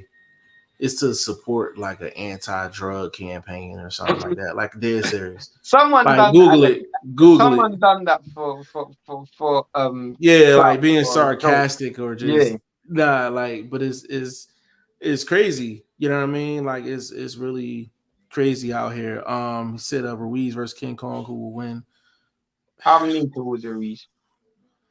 I'm a lean towards Ruiz only because King Kong's chin has been I kind of mean, he's rattled done, around. bro.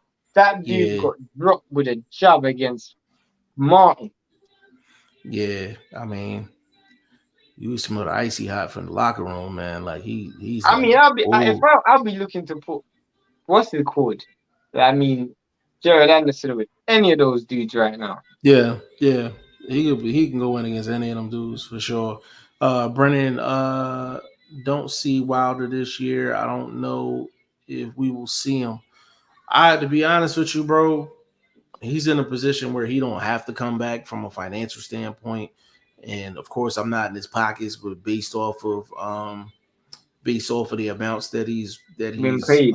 been paid, if he's been smart with his money and not put it in Bitcoin, then he should be fine. Why did you You say know, not put it in Bitcoin? right? He should be Why did you fine. say that? Bitcoin is down so much right now, bro. It's professional athletes that put all their salary in Bitcoin, and it's down like 50%, 60%. You know what I'm Who done that? saying? Um, a lot of football players. A lot of Oh football wow. players. Yeah, a lot of football players. I mean, I They heard what's it called? I heard what's going on with Kyrie Irving? I saw something today. I don't know what happened. Kyrie, so he has an option of either opting into his contract or he could become a free agent. So there's a bunch of back and forth between him and the Brooklyn Nets. The Brooklyn Nets don't want to give him no long-term deal, but he's eligible for like a 5-year deal worth like $200 million, and they don't want to give him the 5 years. They don't even want to give him 3 years because he's so just inconsistent. Like he's just weird. Like When he's you just mean weird. inconsistent, what do you mean he's not playing well? He didn't want to get the vaccine, which I can respect that, but he lost $17 million by not getting the vaccine. He missed a lot of games over the last like 3 years. Like he'll say, I need a break and just take a week off and say it's for something important, and then you'll find him at a party or something. Like he just Oh, random. He just super random. Like just use the Adrian Brono. he's the What? AB of basketball. Like it's crazy. And Uh Golden State won the finals. I watched it. I yeah, watched Golden it. State won the I watched it. finals. Yeah, and that team gonna be tough next year too because I I think heard, I'm I drawing heard, off I of them. heard there was a speculation that LeBron was going to Golden State. He love Golden State, man, but he ain't going there, man. He ain't going there. The league ain't gonna allow that. Why? That'd be he would win they'll win a title every year, bro. They would win a title every year. Like But LeBron hasn't won a title in a couple years now. How many years has it's it been been since like LeBron? uh three. Okay, I thought Three. so. Yeah, three. He won the one when he was in the bubble, when the pandemic started. So that was what 20? Okay. That was 20. Yeah. So hold on. He said Burt will say, remember this, Garcia will be AJ excuse. Nah, he won't Nah, be. I don't think so. I don't I think just so. think people just accept that there's levels. Like if AJ convincingly beats Usyk, I will be praising, singing all his praises, bro. But All of I them. just think people are gonna call AJ a bum after this. Even if he wins. No, if AJ Oh, loses, they're just just gonna call oh, if AJ he a bum. leaves, yeah, they're just gonna call him. Yeah, they're just going. But see, in the AJ fans is still gonna give him an opportunity because they're gonna be like, "Yo, that was just a bad style matchup." I don't think it's got nothing to do with being a bum or none of that stuff. I just think certain fighters is just better than you. Yeah, yeah. I still give him a good chance against the Fury. I just think, I mean, a mentally prepared and emotionally prepared AJ, I give him a good chance against Fury. There's I a mean, at lot of least guys at 40%. heavyweight. There's a lot of guys at heavyweight. I think AJ has a good shot at beating. Like, but it's just this one is just the style. It's just the style. Like, it's I just give him more chance. Nah, it's a lie. I would say I give him more chance beating Usyk than Fury, but that's a lie because I don't know where his emotional and mental state is right now. That's my problem. If he's emotionally and mentally stable and right, then I give him a good chance. yeah, yeah. Facts, facts. Burt Wood said G5 who wins Akhmed Delayev or Ronnie I Rios. lean towards Ahmed Alive.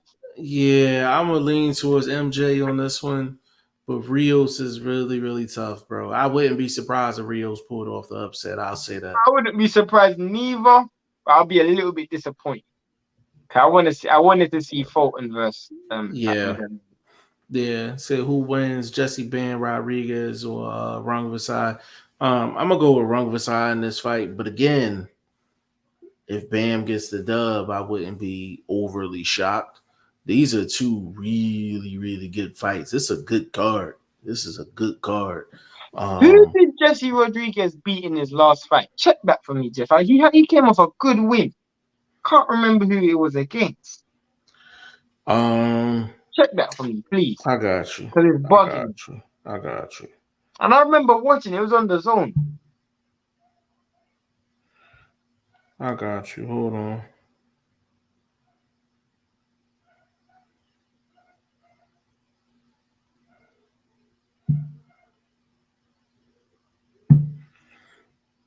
I got you. Give me just a second.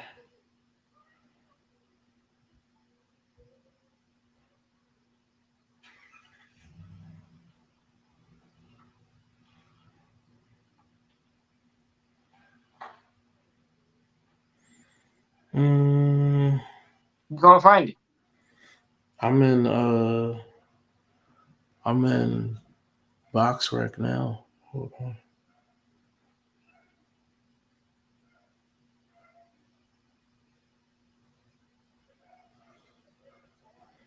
Hold on a second, bro.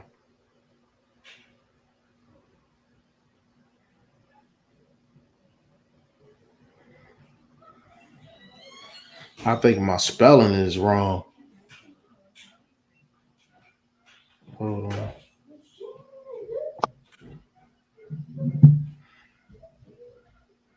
I'm hoping someone in the comments can let us know quickly. But yeah, Jeff,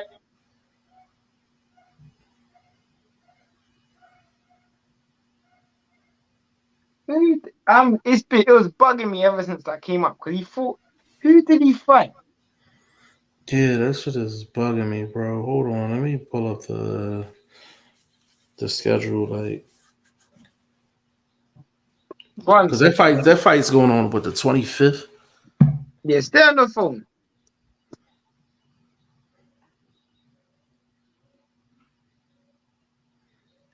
Yeah, I think it's the 25th. Um, yeah, it's bugging me, bro. Let me get to the 25th real quick.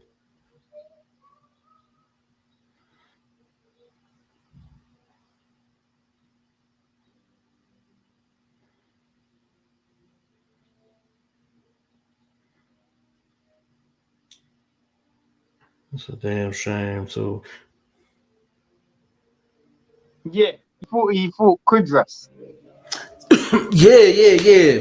Because Yes. remember that was late replacement because it was supposed Yeah. to be Estrada. Estrada. Estrada Right. was supposed to be fighting. And then Right.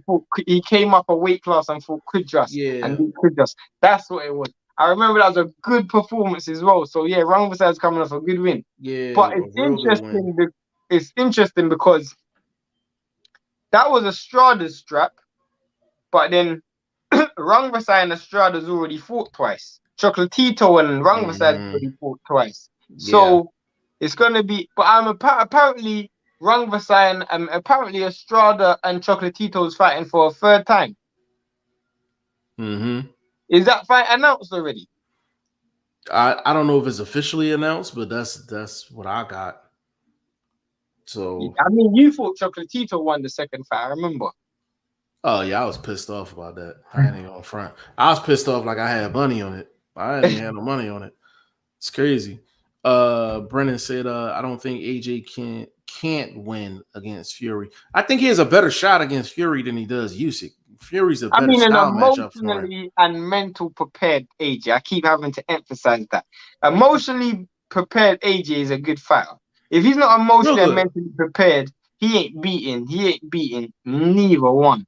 Yeah, and the thing I like about AJ is like AJ, when it comes down to it, he will do what he needs to do to win a fight. Like he don't have a problem putting his pride to the side because that's what he had to do in the second Andy Ruiz fight.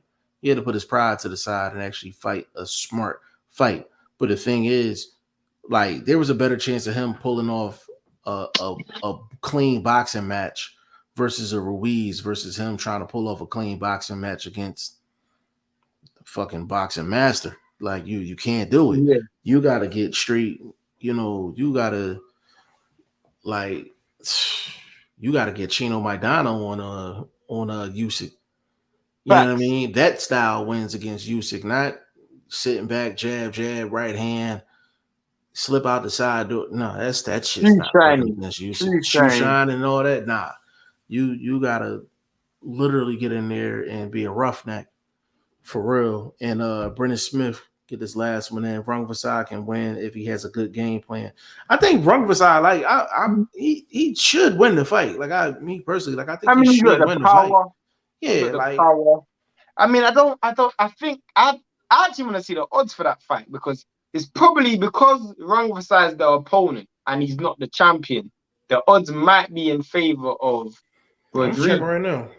I'm checking But right I now. know Rungvisai. I mean, Rungvisai's resume and his pedigree, it really should be enough. I mean, I don't know. I haven't seen him fight in a while. I think the last time I don't remember the last time. I know he had two fights after the Estrada fight. And I think I only watched one of them. I can't remember what fight it was because he had a fight on the zone. I remember Yeah, watching on the undercard. I can't remember what fight who he fought though. of course they don't have it on here. Oh, seriously. Yeah. Hold on.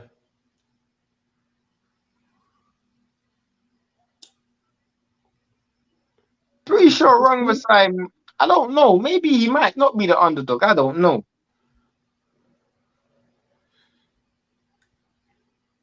I don't know. Cause I know Akhmed Delayev is a pretty heavy favorite. Um yeah, I'm it's not surprised he's on here. heavy. I'm surprised he's a heavy favorite. Rios is a good fighter. Yeah. Yeah, Akhmed Delayev is you gotta put up $650 to win 100. Ronnie Rios is a plus 420. Whoa. I might throw a couple dollars on Ronnie Rios. Am I That nigga, correct in I could be wrong, so someone forgive me for this misapprehension. But am I correct in saying Rios fought Navarrete? who, Ronnie Rios? Yeah. I wanna say no, but I'm gonna check right now though. I He's wanna got say three no. losses on his career. He got Yeah. three losses on his career. And you How? said Navarrete? Who's one of his losses? Carlos, I Um, know I watched his last two fights. Ray Vargas. Okay, that's who it was. Ray Vargas, not Navarrete. Yeah. Similar styles, that's what confused me. So I Yeah, knew he lost Robertson to a Mexican. Castellanos. Yeah. Yeah, Ray Vargas. Ray Vargas fighting Maxeo as well. Ray Vargas Yes. fighting Maxeo. What's that, July 9th? I think it's July 9th. I don't know when it was, but Ray Vargas was supposed to fight Gary Russell Jr. That's a That good fight fight. was supposed to That happen fight was that years fight was ago. never gonna happen. That fight was never gonna happen. Period. That fight was never gonna happen. You think? Yeah, I think Ray Vargas beats Maxeo as Yeah. well. He said this is a YSM. He said this is a fire card from Eddie. Oh Uh yeah, yeah, dope. this is a dope ass card. Most Like of dope these ass cards card. from Eddie Hearn, without a great main event, has real good stuff on the Yeah, undercard. yeah. Like without a known main event. I mean, Yo, when if it's a it's known a main event, known main event, then undercard gonna be trash truck juice. But if it's not a main like a crazy main event with crazy names on it, usually Eddie Hearn delivers.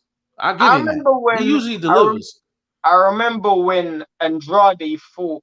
Who did he fight? That unknown dude. Bivol versus Joe Smith on the undercard, and I think he had Michael Hunter versus Kuzman on the undercard. If I'm correct, I could be wrong, but he has some good undercards when he's in America. Like, Yeah, and the main event is that card was fire.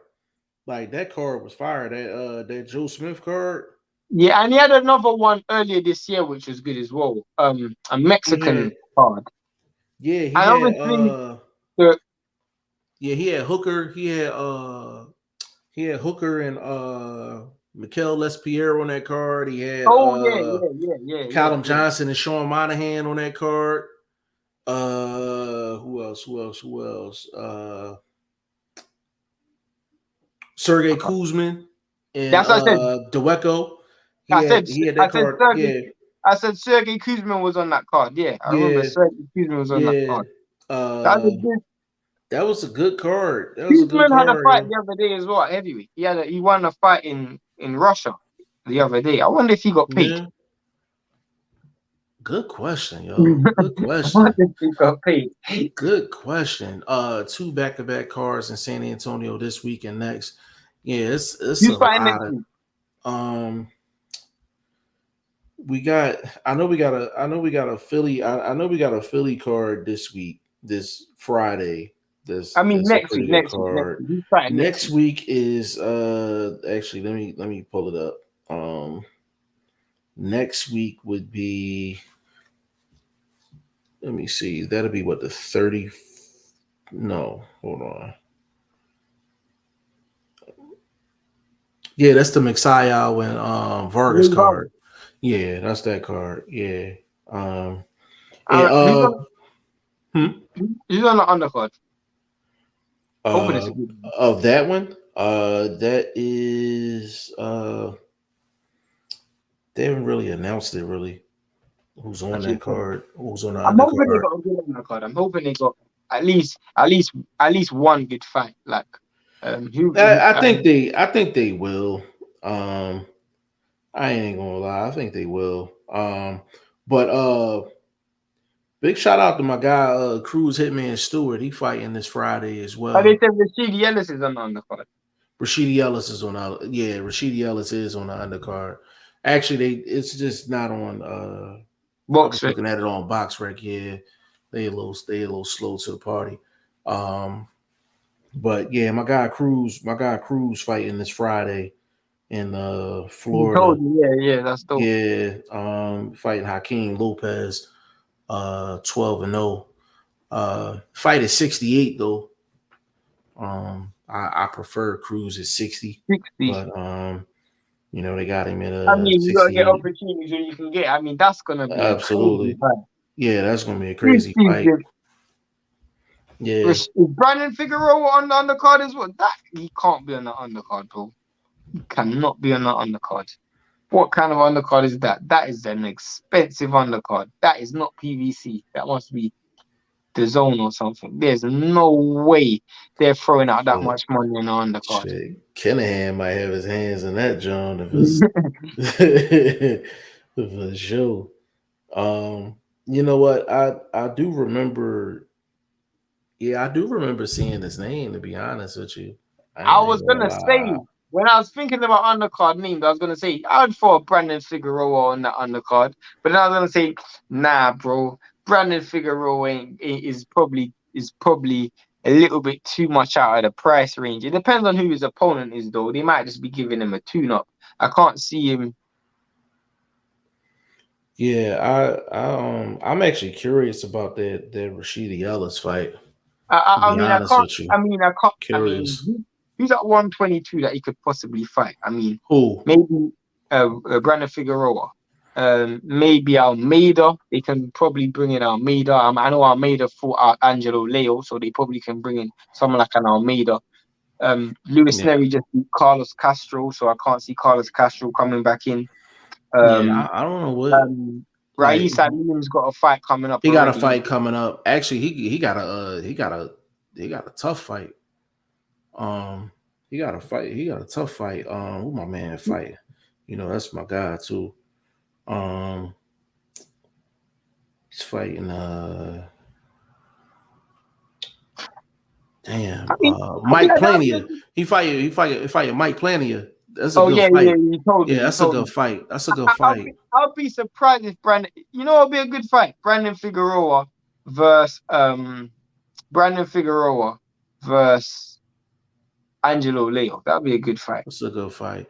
Is Cruz fighting on Pro Box? Yes. Yeah, he's fighting on Pro Box. Um, and kind of pissed off at Cruz because he ain't. I know he in camp and all that, but you know, you gotta holler at your boy when your boy reach out to you, man. Like, but that's a good fight, man. 8-0, 8-0 versus 12-0, man. Like that's just, actually the card is solid. Like the card is solid, man. Like so, there's just a lot of good action going on. But I'm kind of curious to see what Cruz does because Cruz ain't been in the ring in a while, Yeah. and he's been fighting Yeah. at 60, and that's a big jump from 60 to 68. And Hakeem, so YSM, just to give you a little more context, like um Hakeem Lopez, he usually fights at 75, and he's coming down to 68. So, and Cruz usually fights at 60, but he's fought as high as like the 180s in the amateur. So he's not used to the big weight, but he's just a lot better at 160. Like And I've always wondered. You know, weight classes go up gradually. So you got 122, then 126, that's 4 pounds. Then 126 to 130, that's 4 pounds. Then 130 to 135, 35. 5 pounds. Then Mm-hmm. 35 to 40, that's 5 pounds again. Then Right. 40 to 47, that's 7 pounds. Then 47 to 54, that's 7 pounds.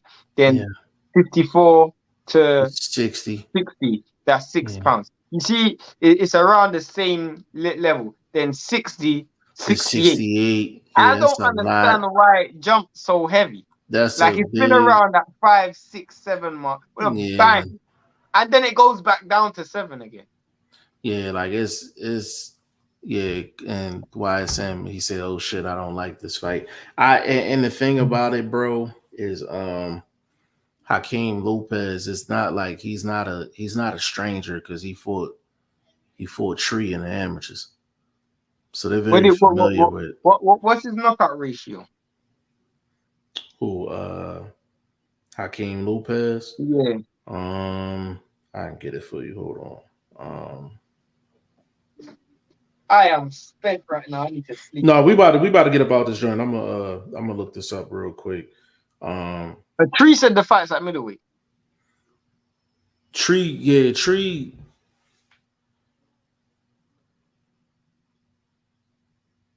Then Tree texted me earlier and said it was a super middle. Maybe he's corrected himself. Or he might be running up and down them steps out there in the hot ass sun like he was yesterday. No, it's a super middle, bro. Box Rec got it as super No, middle. you said yeah, super. Yeah, he said, yeah. See, I told you he was running out in the hot ass sun, man. Big shout out to my guy Tree, man. Starting shit as soon as he come in the goddamn show, man.